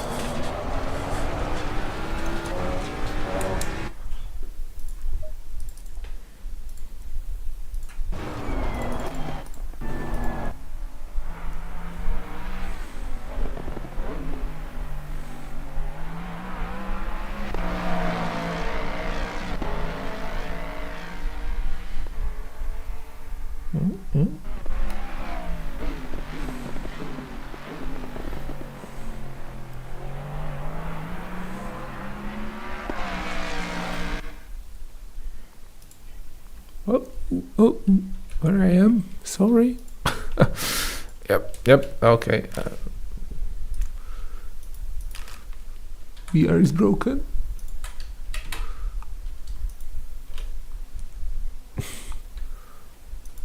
For God's sake. Yes, okay.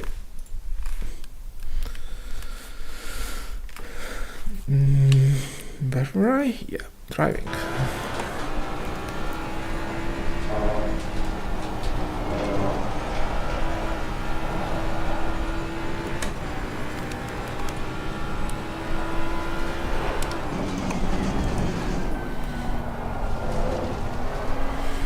So I would definitely race it in a casual, like fun race.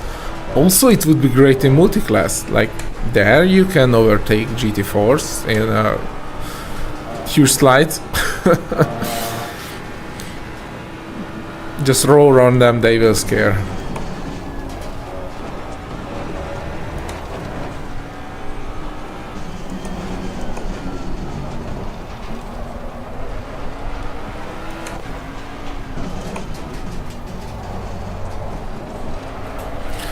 I have to make more setups for this car. Also, find out how bad or good it is on other tracks. Oh, that was bad.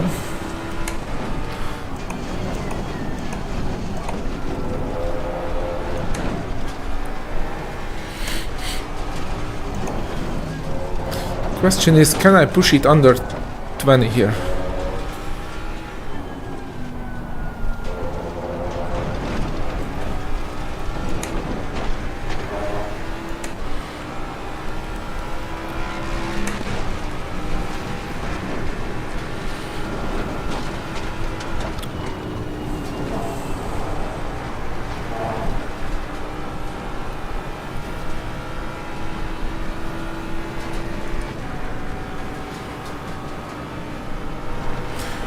Oh, also it eats a lot of fuel.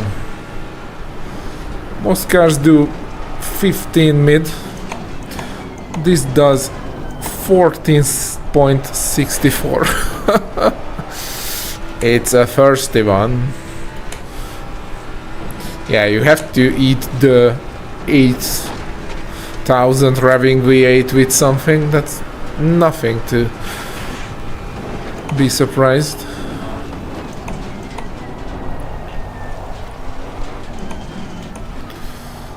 It needs so much fuel, I can probably cannot be able to take a third lap. I don't know.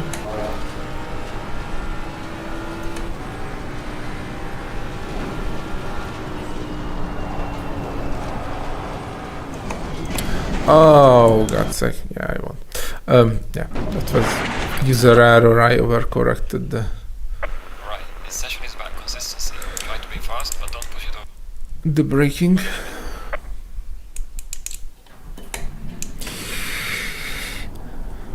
Anyways, next try.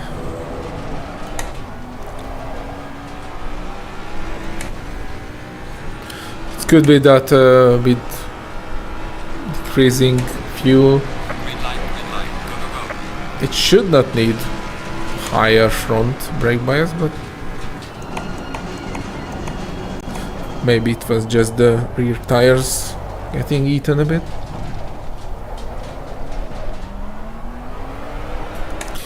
Huge fun slide.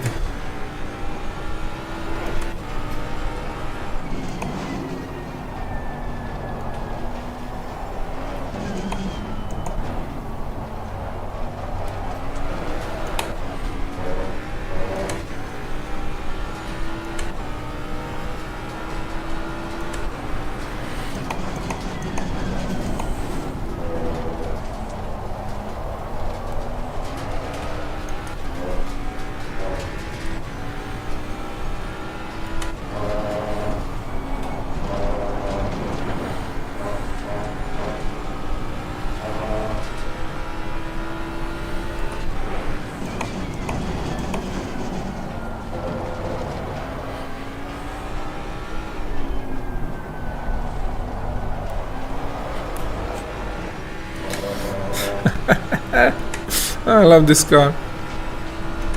So great.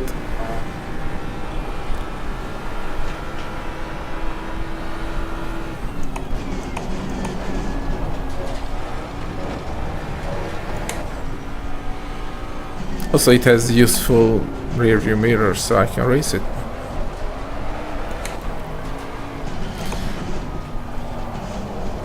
For example, I cannot race the Lexus because I don't see shit what's behind me.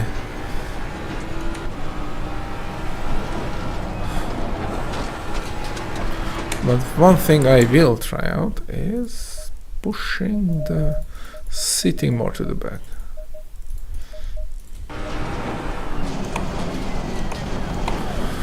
I like sitting in really in the back part of the car. Let's make it feel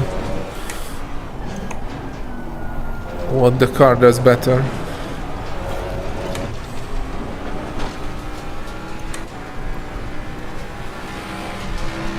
Although it's a bit too much. Halfway, 10. Yep, that's good.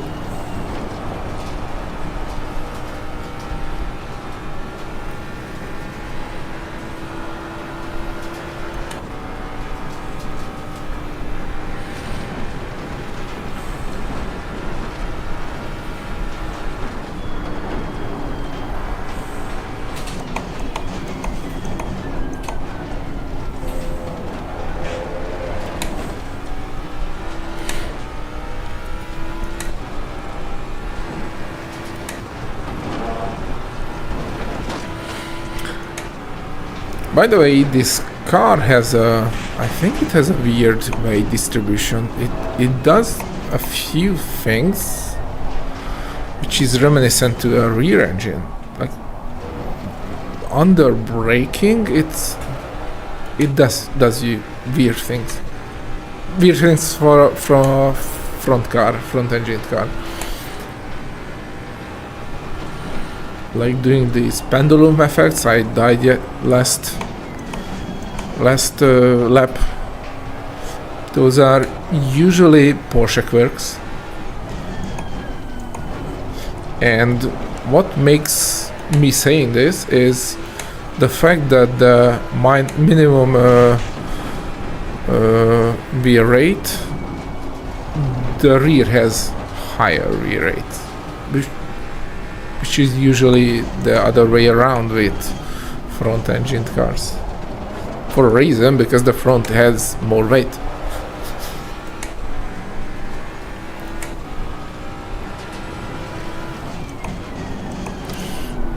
The other thing that could make this happen is that the zero rear anti-roll bar is really a very thin one, so it let the rear roll around a lot. I don't know.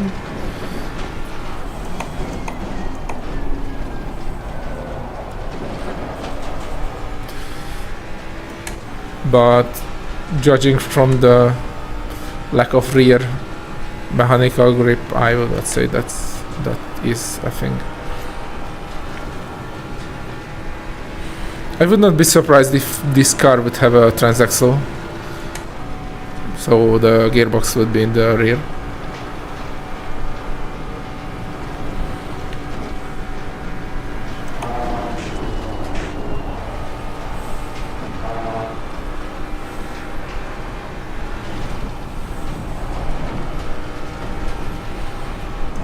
Anyways, it's fun to drive it. I really like it. Although I'm suspicious that it won't be this good on other tracks, because usually one big issue with these old cars is that they did not made the hitbox OP like on the new cars, and you cannot drive them with low ride height. If you don't think the hitbox is OP on the new car, just check the McLaren in the normal Nürburgring chicane when hitting the curbs. The car has as fucked up hitbox that the front tires can go through the fenders without doing anything weird.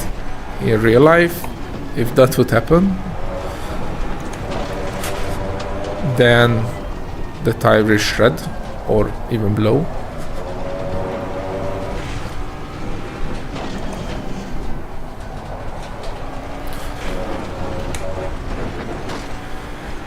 Or it will just eat away the inner fender.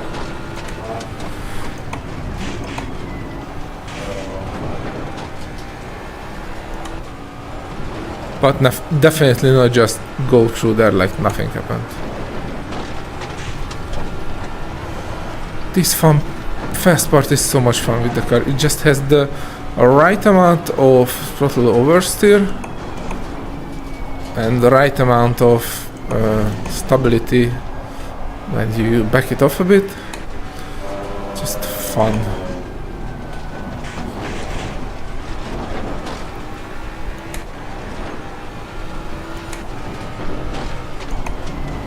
I think I really nailed this setup in the fun part. Also, it can take that turn almost flat out. I could not do that with any car.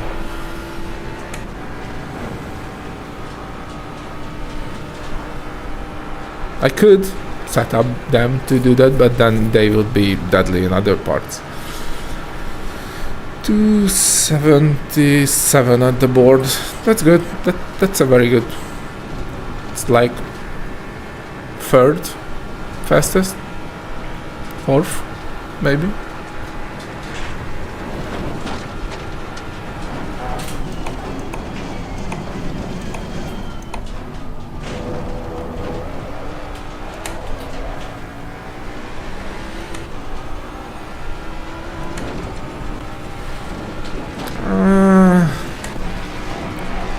Okay.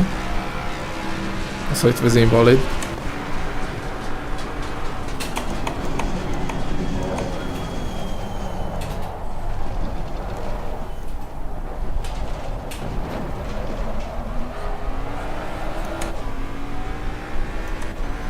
Right there.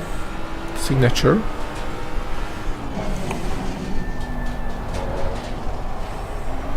So let's try another lap. I like drifting around with this car, so I won't mind at all.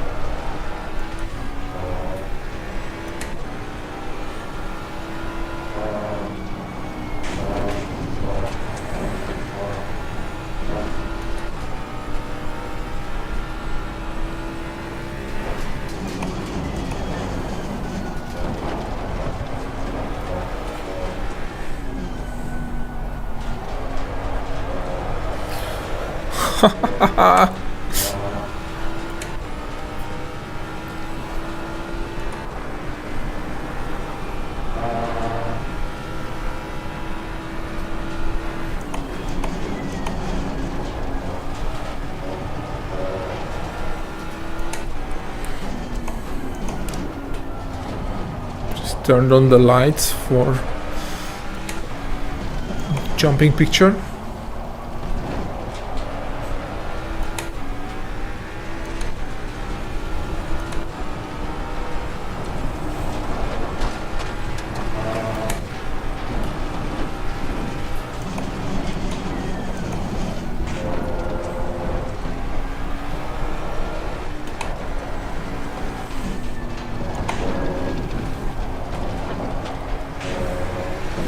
Oh, whoa, whoa, whoa, whoa, whoa. That was unexpected. Let us see the drift. I will see the replay. Let me see the drift.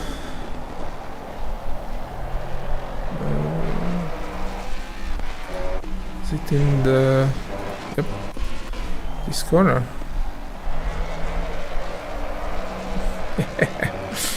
Cool.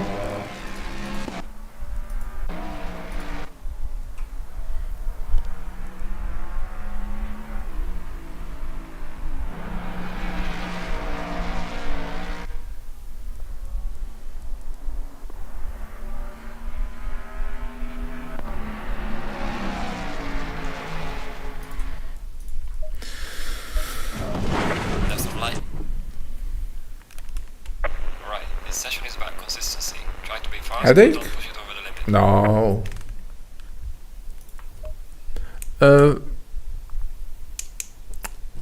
Usually people get like nausea, like they want to throw up in VR, but that is due to having your body moving in VR why you don't feel that sensation. So like in games like Half-Life Alyx and things like that, and when you walk forward with a stick, I mean thumbstick, that's where you get nausea, like want to throw up.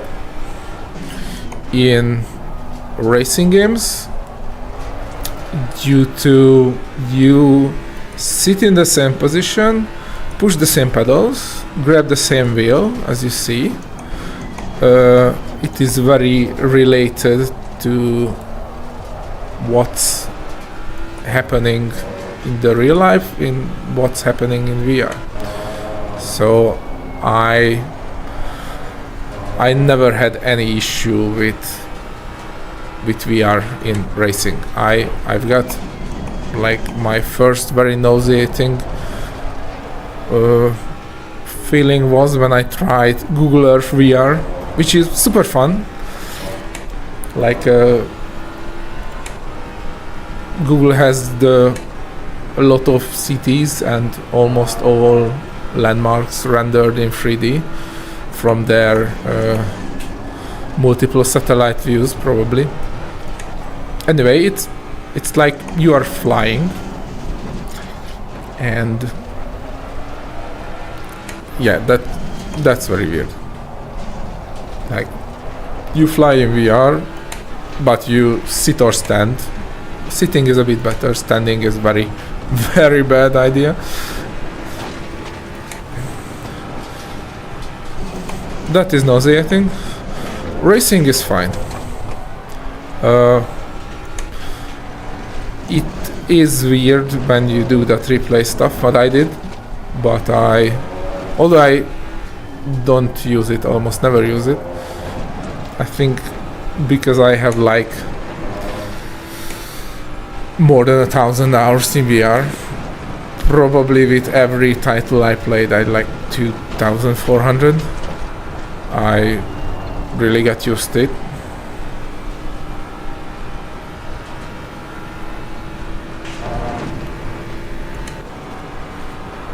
So that helps. But when you sit in the car and drive, you won't get nauseated.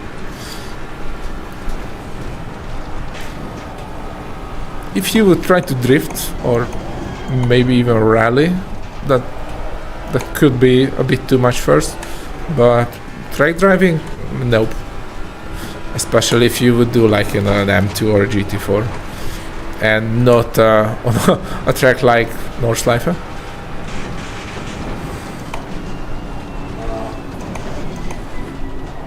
But if you have the opportunity, definitely try it. It's super great. Very immersive. I can drive much better in VR. You can learn tracks much faster. That's one thing I found out. Like you can just feel the depth, the distances much better, so you can judge things much better in VR. Also, the fact that you can turn your head helps a lot, like I will do here.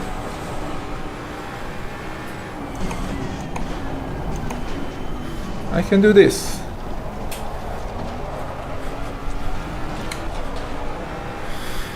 And while, if I did not do that, just watching straight forward, I would say this. Like, I could barely see the apex.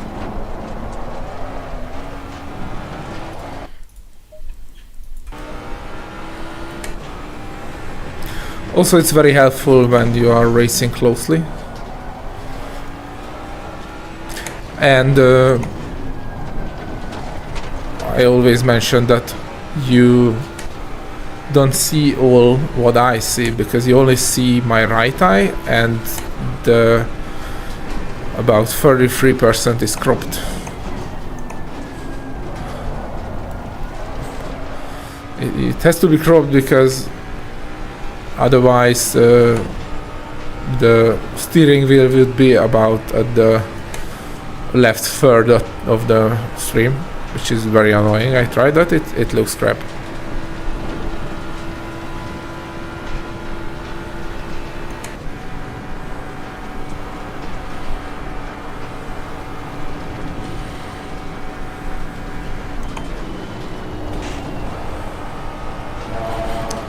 The most annoying thing I find with VR is that I cannot use HUDs.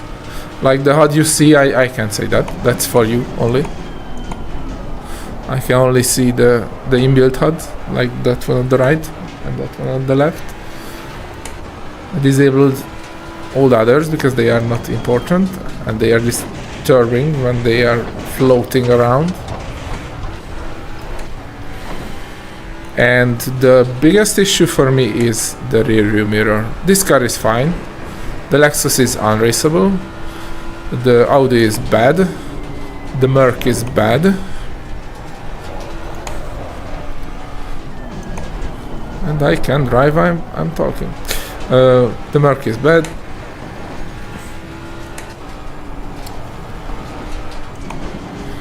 And you cannot use virtual mirrors in VR, sadly. I don't know why. It would be great if you can just float them around. Oh, whoa, whoa, whoa, whoa, whoa. Yeah.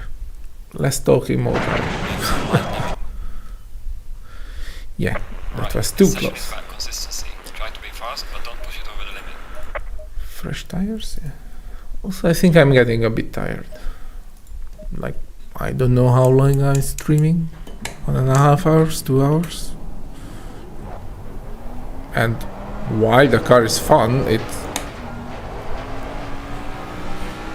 needs some manhandling. Green light, go, go, go. I use a Quest 3, I use the Quest 2, and the trick is for fogging up and not having an oven on your face is not using the facial interface. So I removed the foam, which is around the corners, and I have a halo strap, which is a hard strap around your head, like a cap, baseball cap. And the Quest 3 is basically floating in front of my face. It slightly sits on my nose for stability. I put some very soft foam there. Oh, whoa, whoa, whoa. Yeah, I cannot. So it's just slightly on my nose. Right, this session is about consistency. Try to be fast, but don't push it over the limit. The setup is done. I would not touch it. It's fun. If you want to try it, it's this.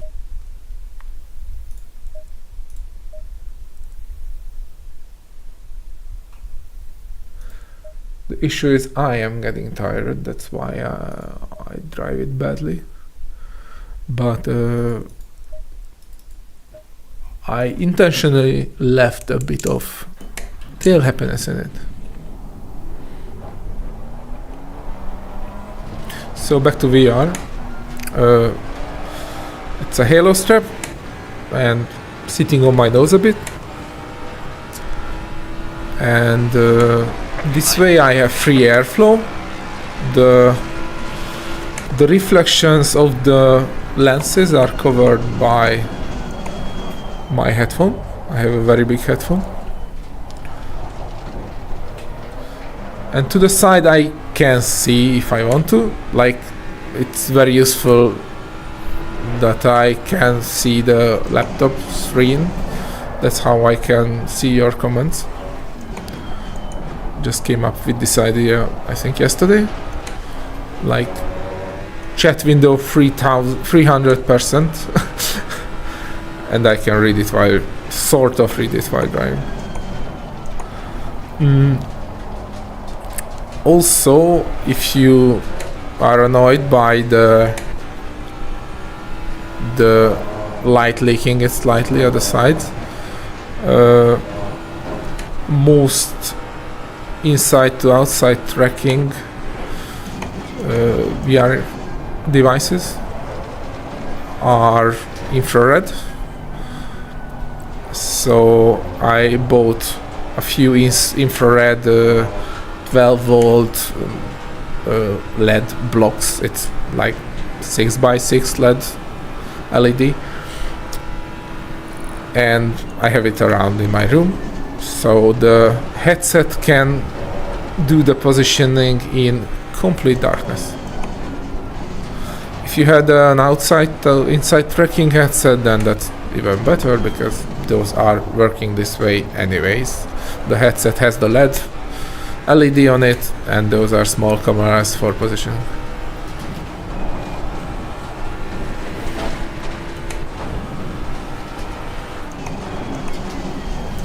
And this way you can just play in plain dark.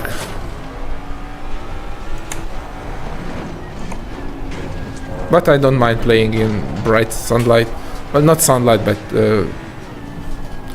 room light. So not turning on the lights in the room, but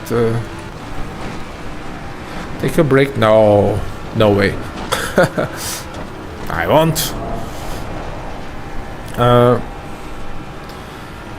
So just the sunlight leaking from the outside is not annoying. I got used to it.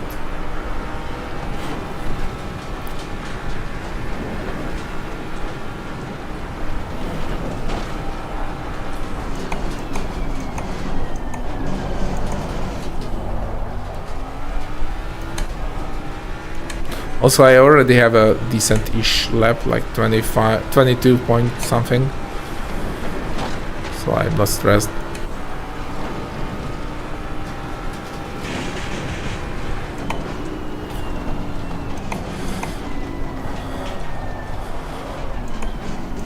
I should not take a break, because next week, Saturday, I will have a 6 hours of race when I will race 2 hours, and I don't know the roster yet. But if I have to drive 2 hours straight on Spa, that definitely needs some practice with the V12.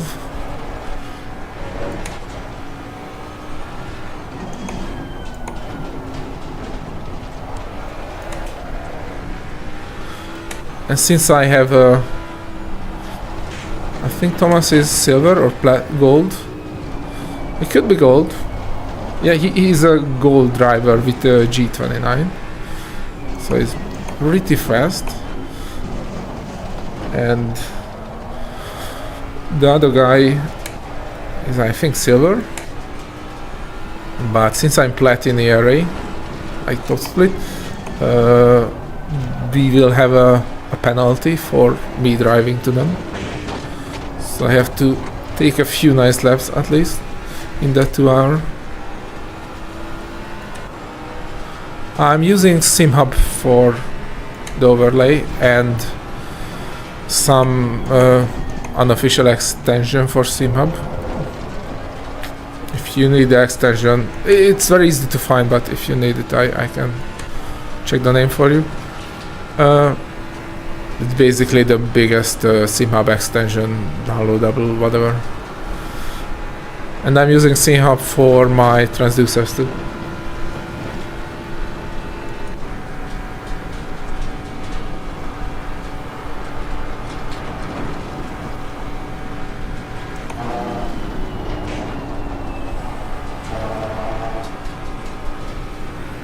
What do you mean, the high speed one?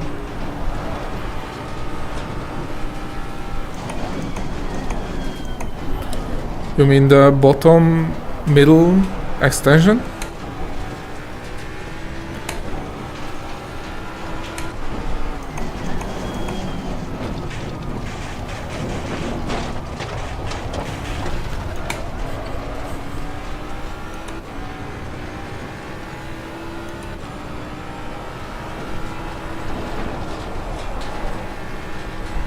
Could be that, thank you.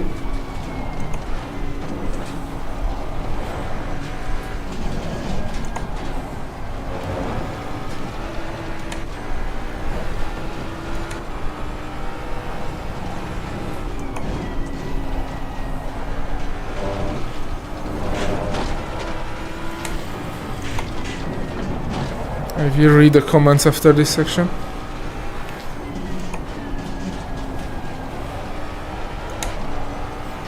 I can sort of chat in the other parts of the track, but this one is just super hard.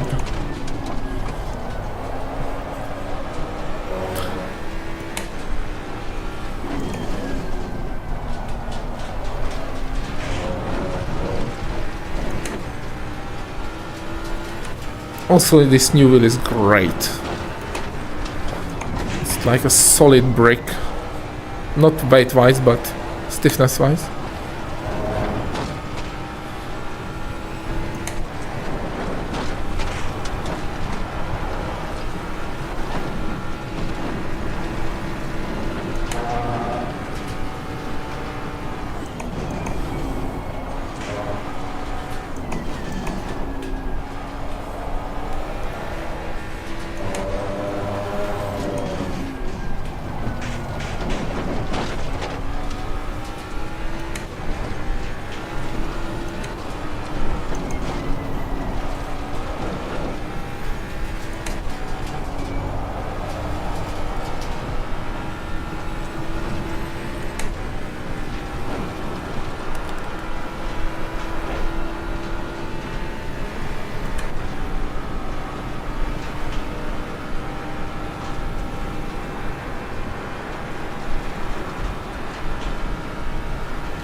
I missed the earlier parts of the chat.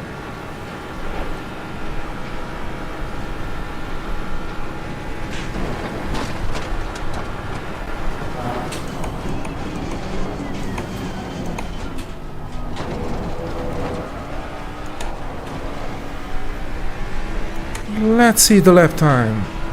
Could it be 20? Nope, no way. 21:85. Let me check the chat. Check.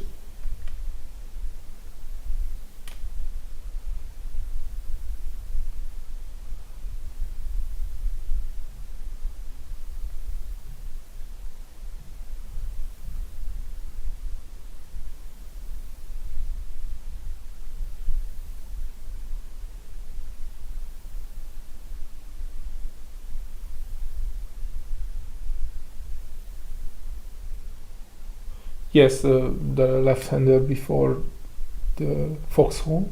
I know that corner.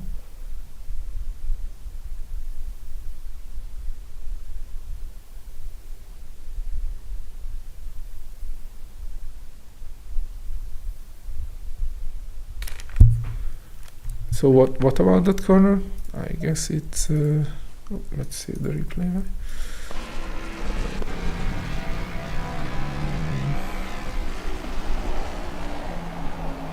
Earlier, this one. Yeah, you'll talk about this corner.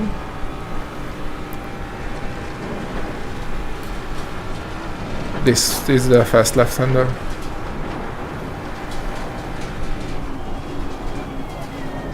And the slow right-hander down to the foxhole, as far as I know.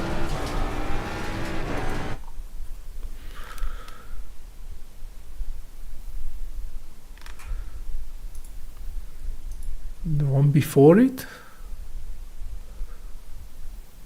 Oh.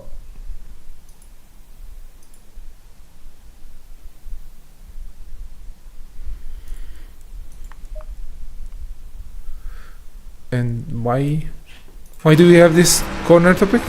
I missed that part, I think.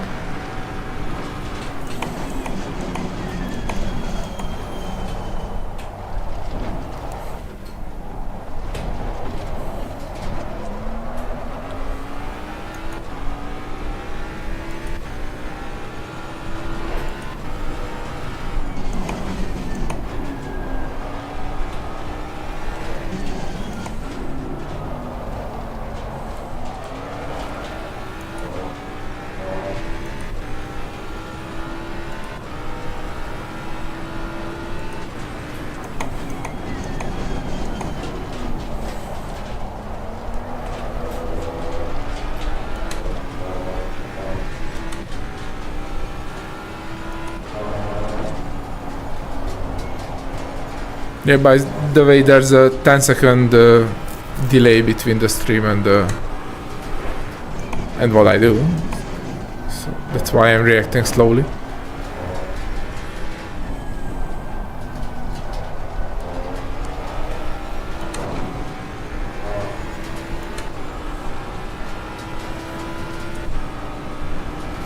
So after the downhill,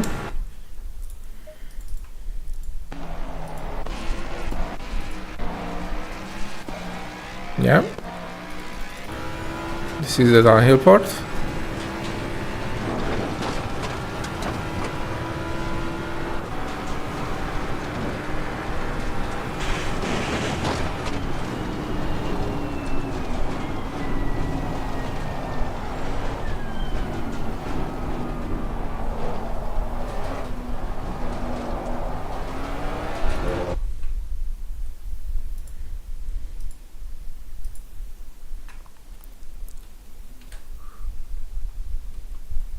Uh-oh. Something happened.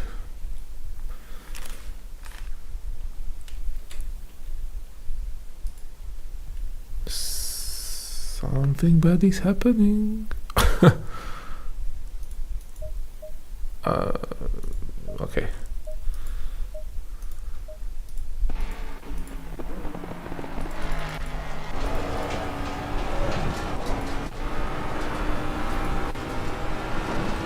I wanted to do this. Where's my F7? There you are.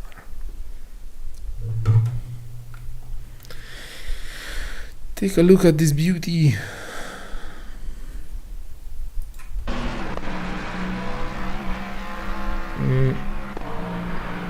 There's weird things flying around. It was very weird.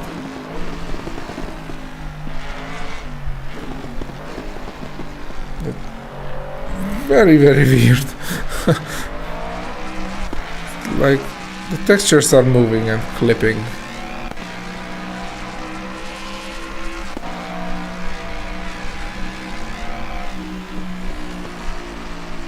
Ooh, that's bad to see.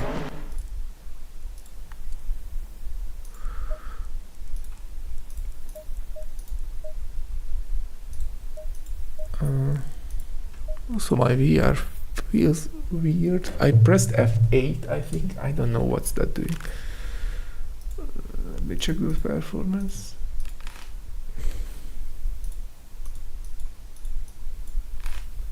Yeah.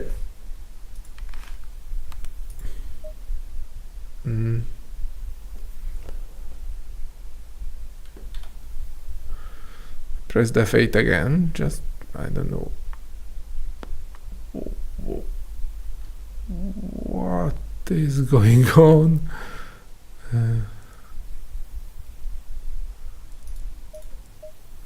What does F8 does in ACC?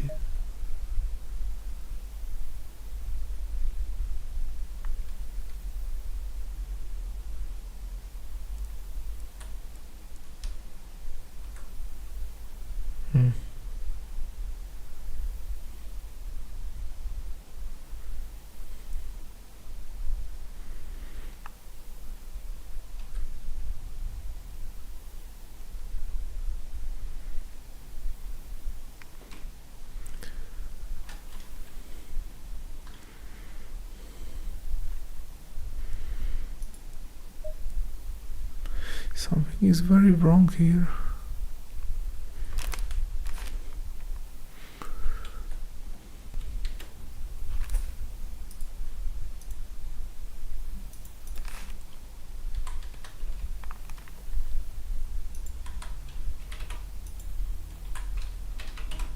Okay. I fixed it. Great. Sorry for that. I don't know what was that. Let me reset the view then.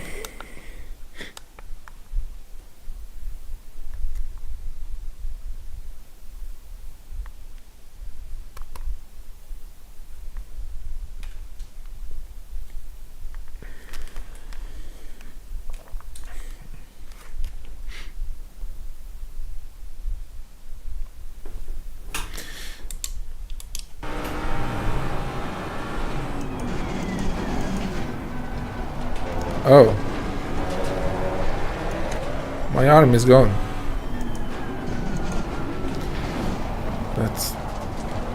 That is nauseating. Having no arm.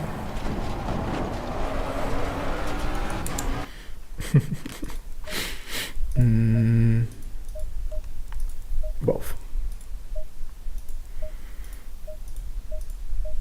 Alright.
This headset start to do weird things again.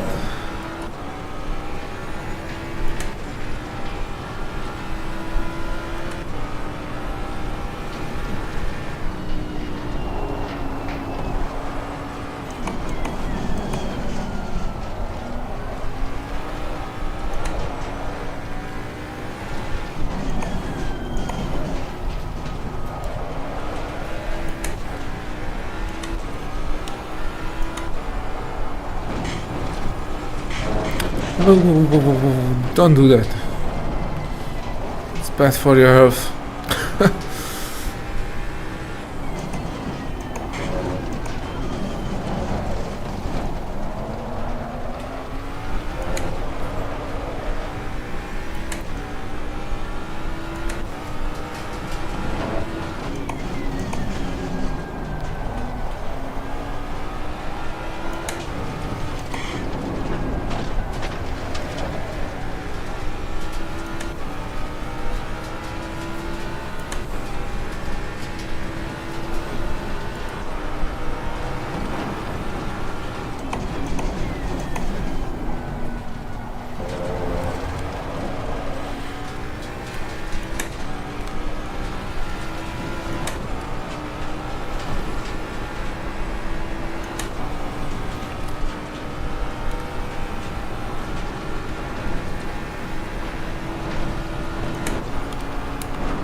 Nope.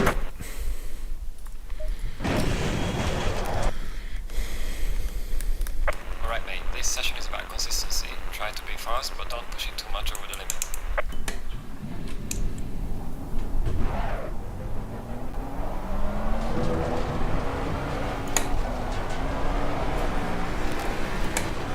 I want to push this car so badly to 20 flat. Green light, go, go, go.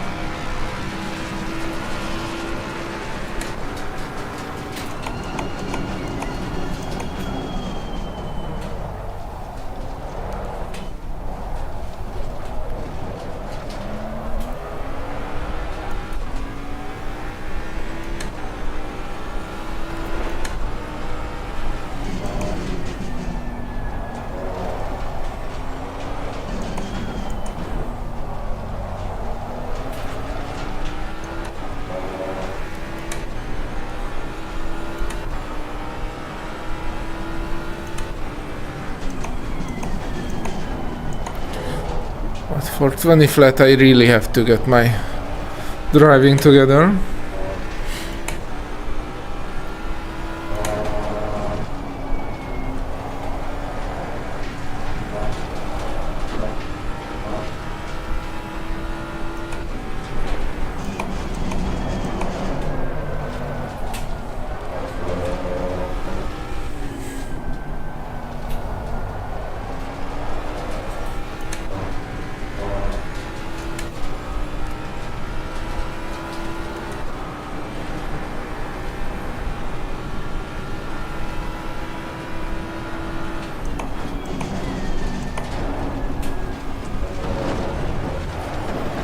Not like that.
Let's pray for the Karasagat.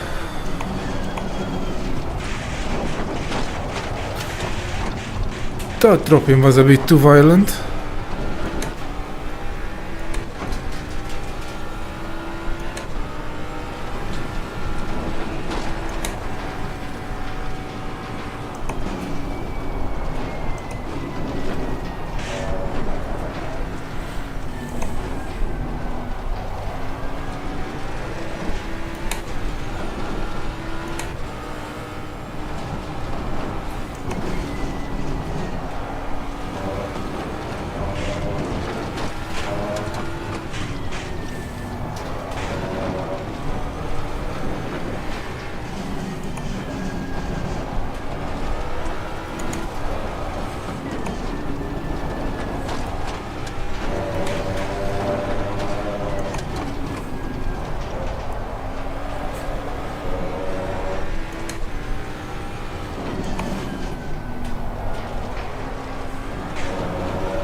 Sorry, let's does this weird thing again.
Another 22.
I love how this car drives. Just so much fun.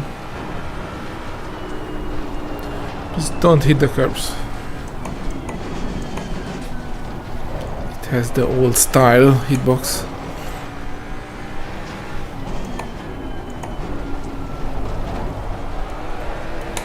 The new style overpowered unrealistic hitboxes.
Please, Carousel, be kind to us.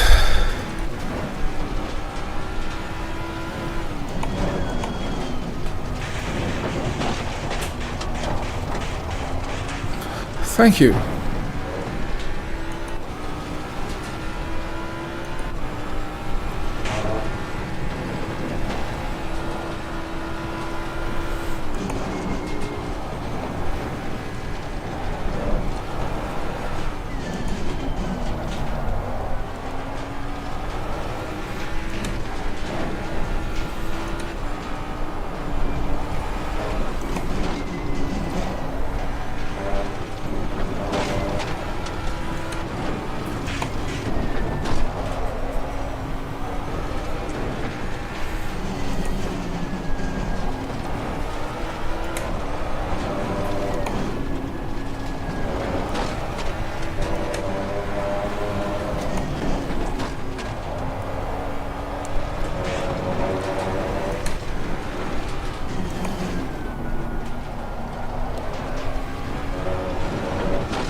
Oh,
almost 20.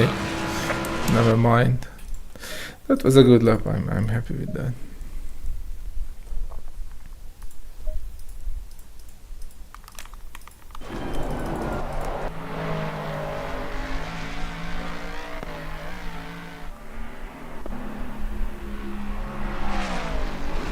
3.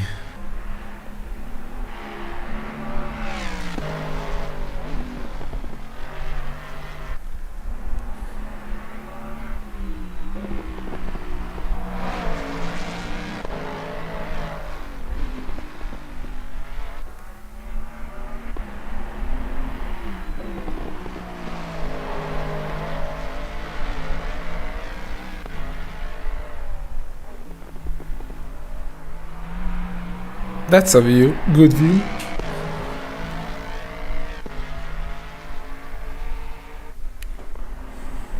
That's also a good view.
That's cool.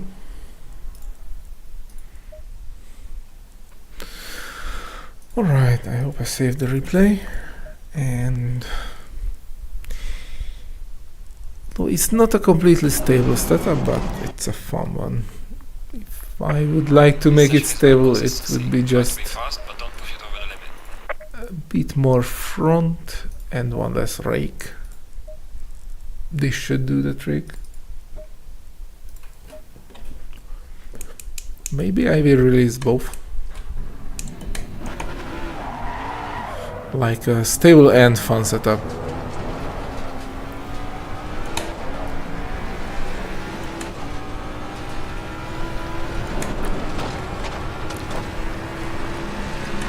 Green light, go, go, go.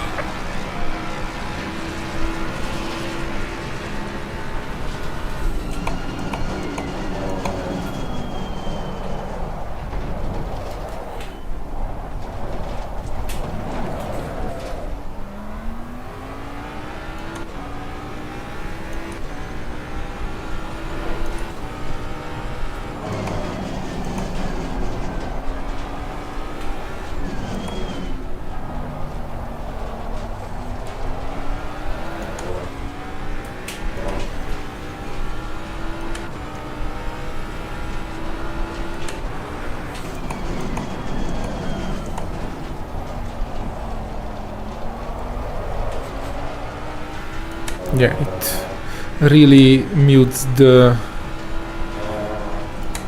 drifting down a bit.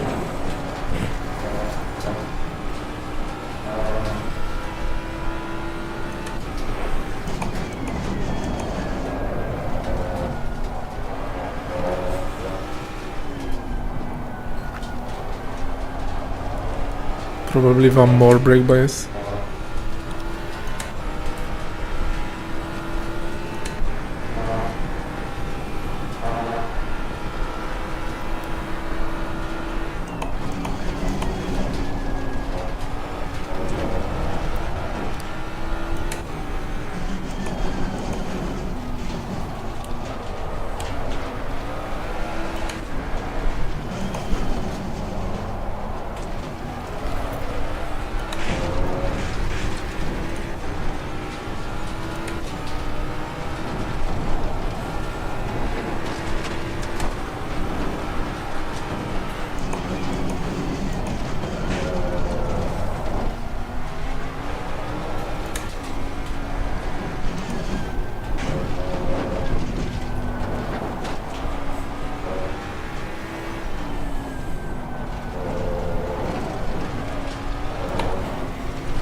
Yeah, this one is just less fun.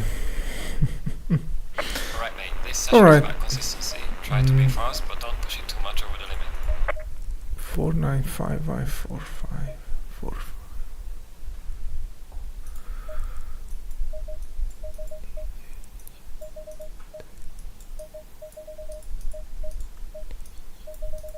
I think these were the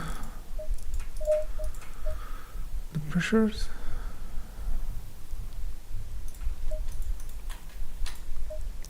Thank you, script.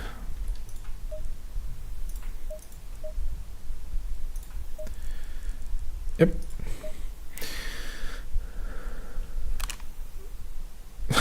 Welcome back. I did a 21 flat, 2100, and I'm really tired.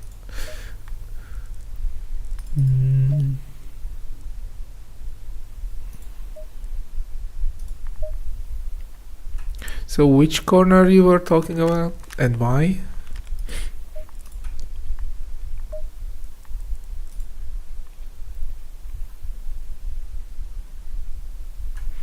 The next fast left-hander, which is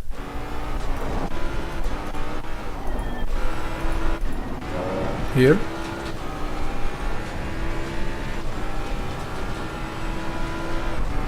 This is the other fast left-hander. This one.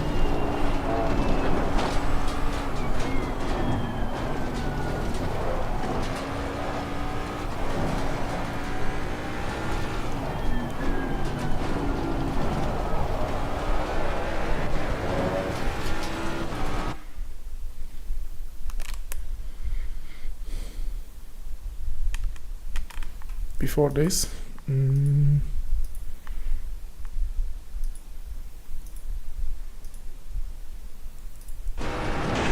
This is another fast left-hander.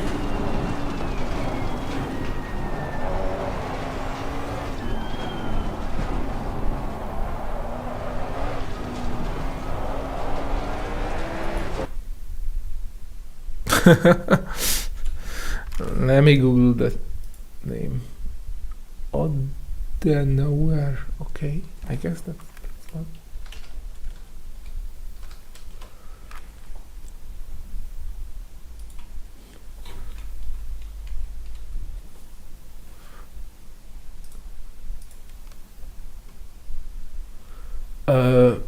The car is very unstable on the curbs.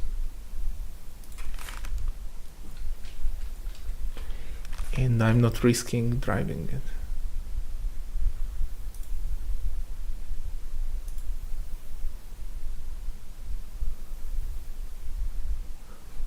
Oh, on the right-hander.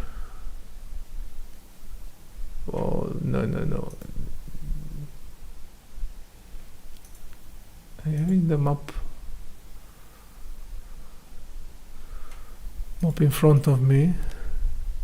Another frost. So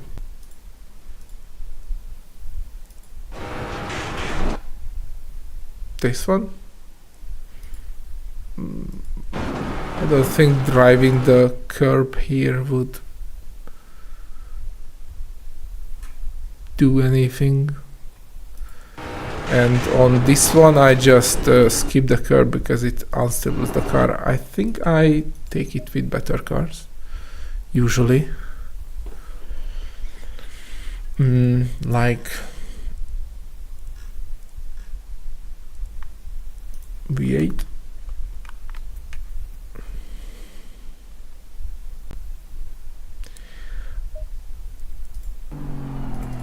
Oh, that sounds great.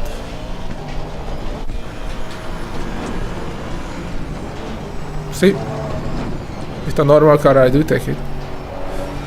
With the old cars, I don't. The old cars have non-overpowered hitboxes, and you just have to be a bit more careful. That's it.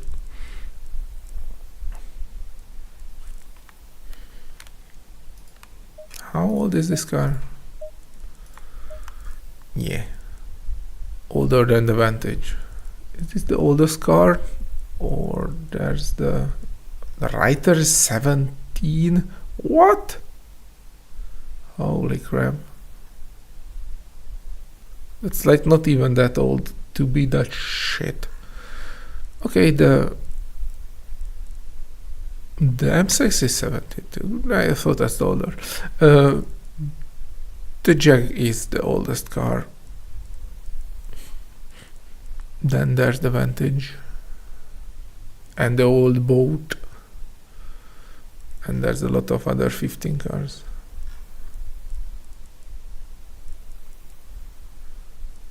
Wait, the Ginetta is... Yeah, it's the same old as the Jaguar.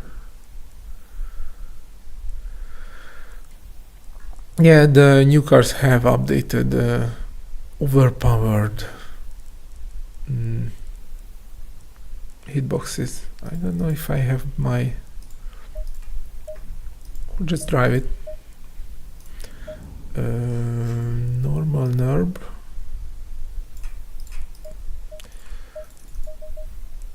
Practice. And there you go. Yeah. Time is flying fast. So when I say overpowered hitbox. Go, go, go. Wait a sec. I had my wheel upside down. Where it is? Okay. I mean this.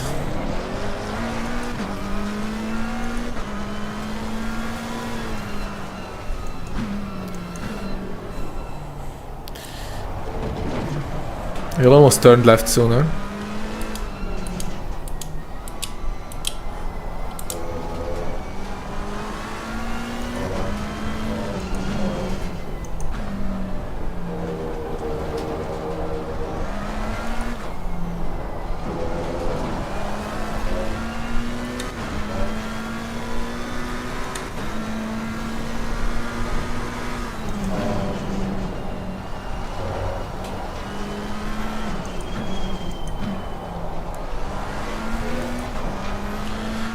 This is hard and weird to drive after the Jaguar. It's like completely different in many ways.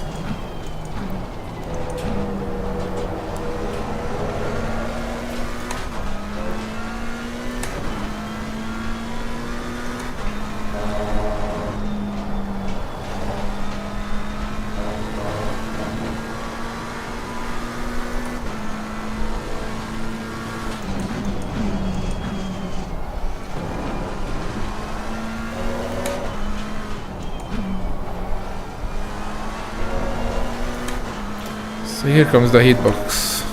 I will drive the curb deliberately.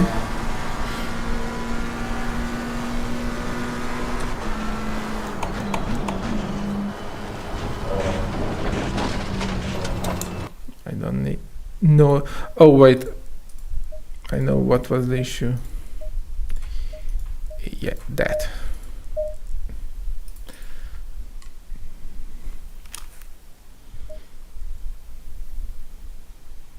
Brake?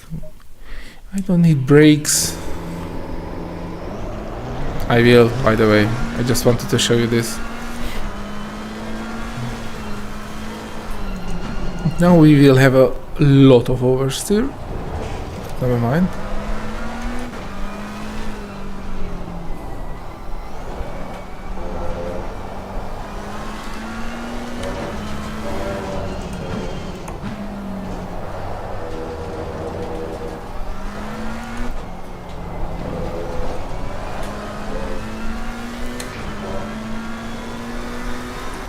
Yeah, it wasn't max, but very close to max. But that does make the Mac much better out of slow corners. And you just basically get the rotation back with a lot of aero. Also it makes the car very good in trail braking, which I do like. I even trail brake in the Porsche.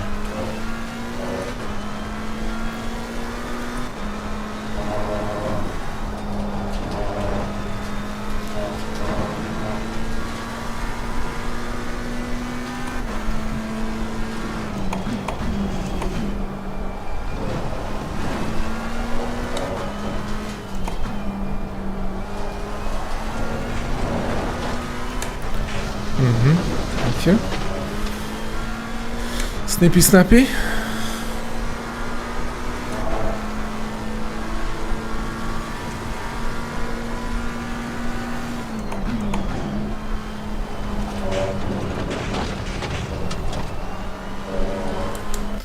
I don't know if it would be visible.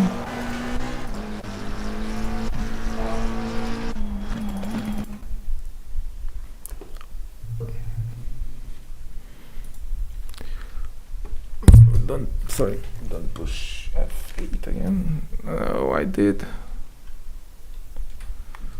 For God's sake.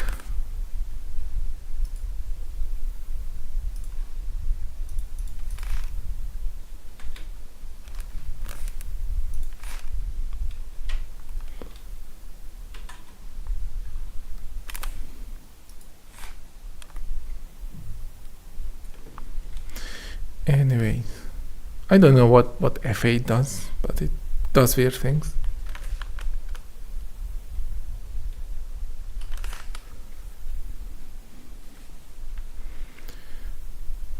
Very, very weird things. It's like warping around. So, would you stop doing that?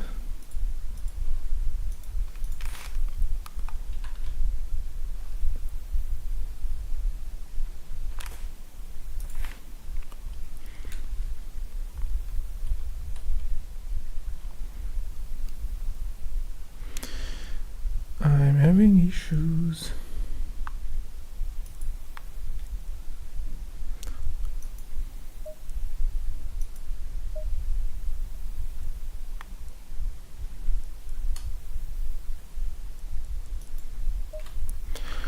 Oh, sorry. I have like 5 FPS. Don't know why it's doing that.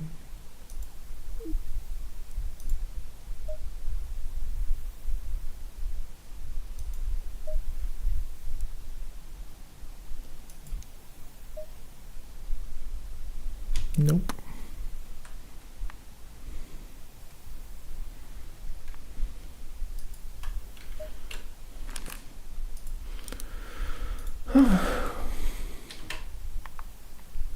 Okay, it's back again. So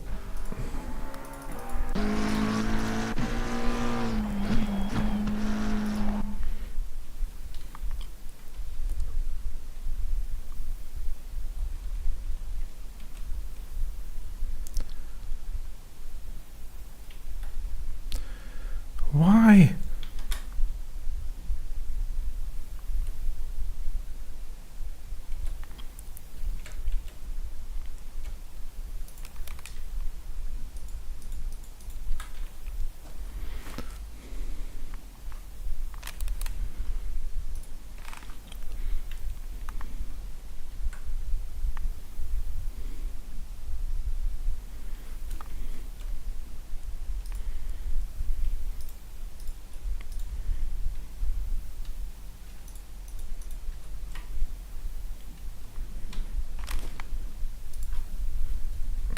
Yeah, I will do the Ferrari.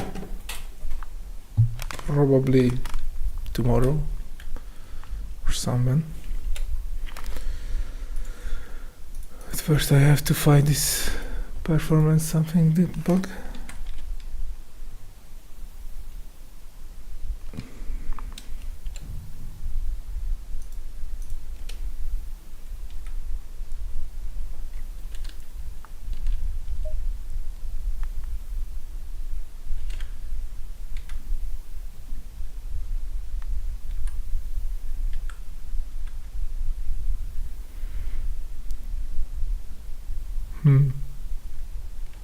Oh, it's coming back. Yes, third time.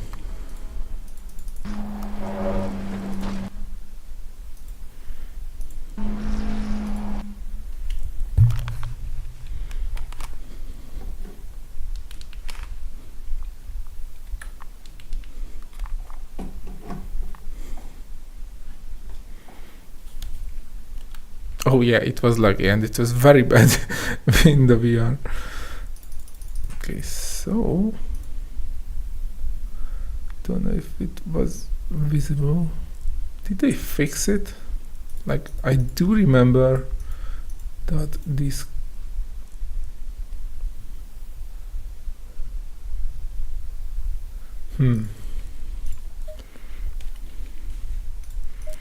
what if there were not many dampers there? So the thing is, the car could clip the over the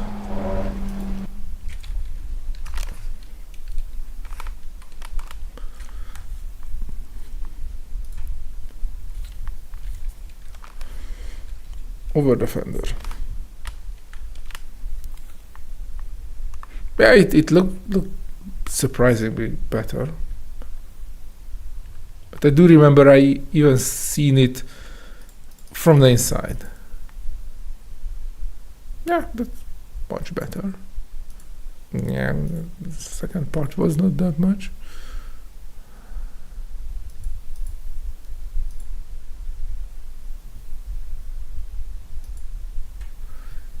Yeah. No, that's in the fender, definitely. Ooh, it's very close. Ooh. There's not much space there.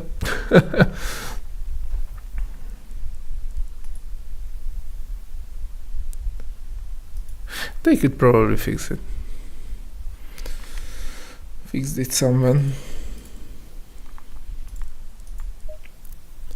Also, another weird thing. Have you ever seen the Motec of the Merc? Now that is weird.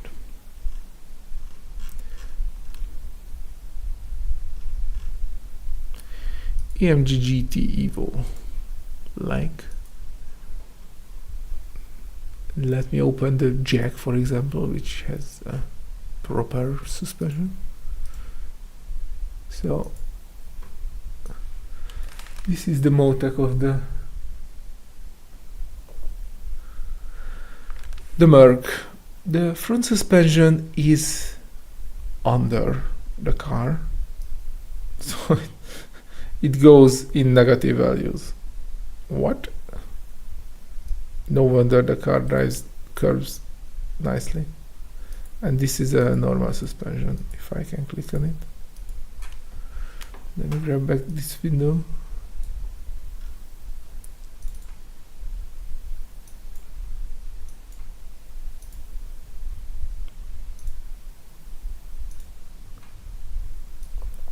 And this is a normal suspension, the white one, where it should be around above 0 millimeter. So that is why the Merc drives the curves, because it has misplaced suspension, in my opinion.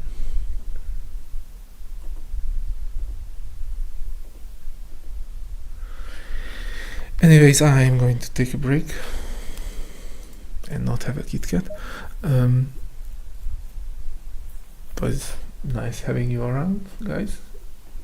Hopefully you learned a few things, also enjoyed the Jaaag. I definitely like the car. And see you later. Goodbye.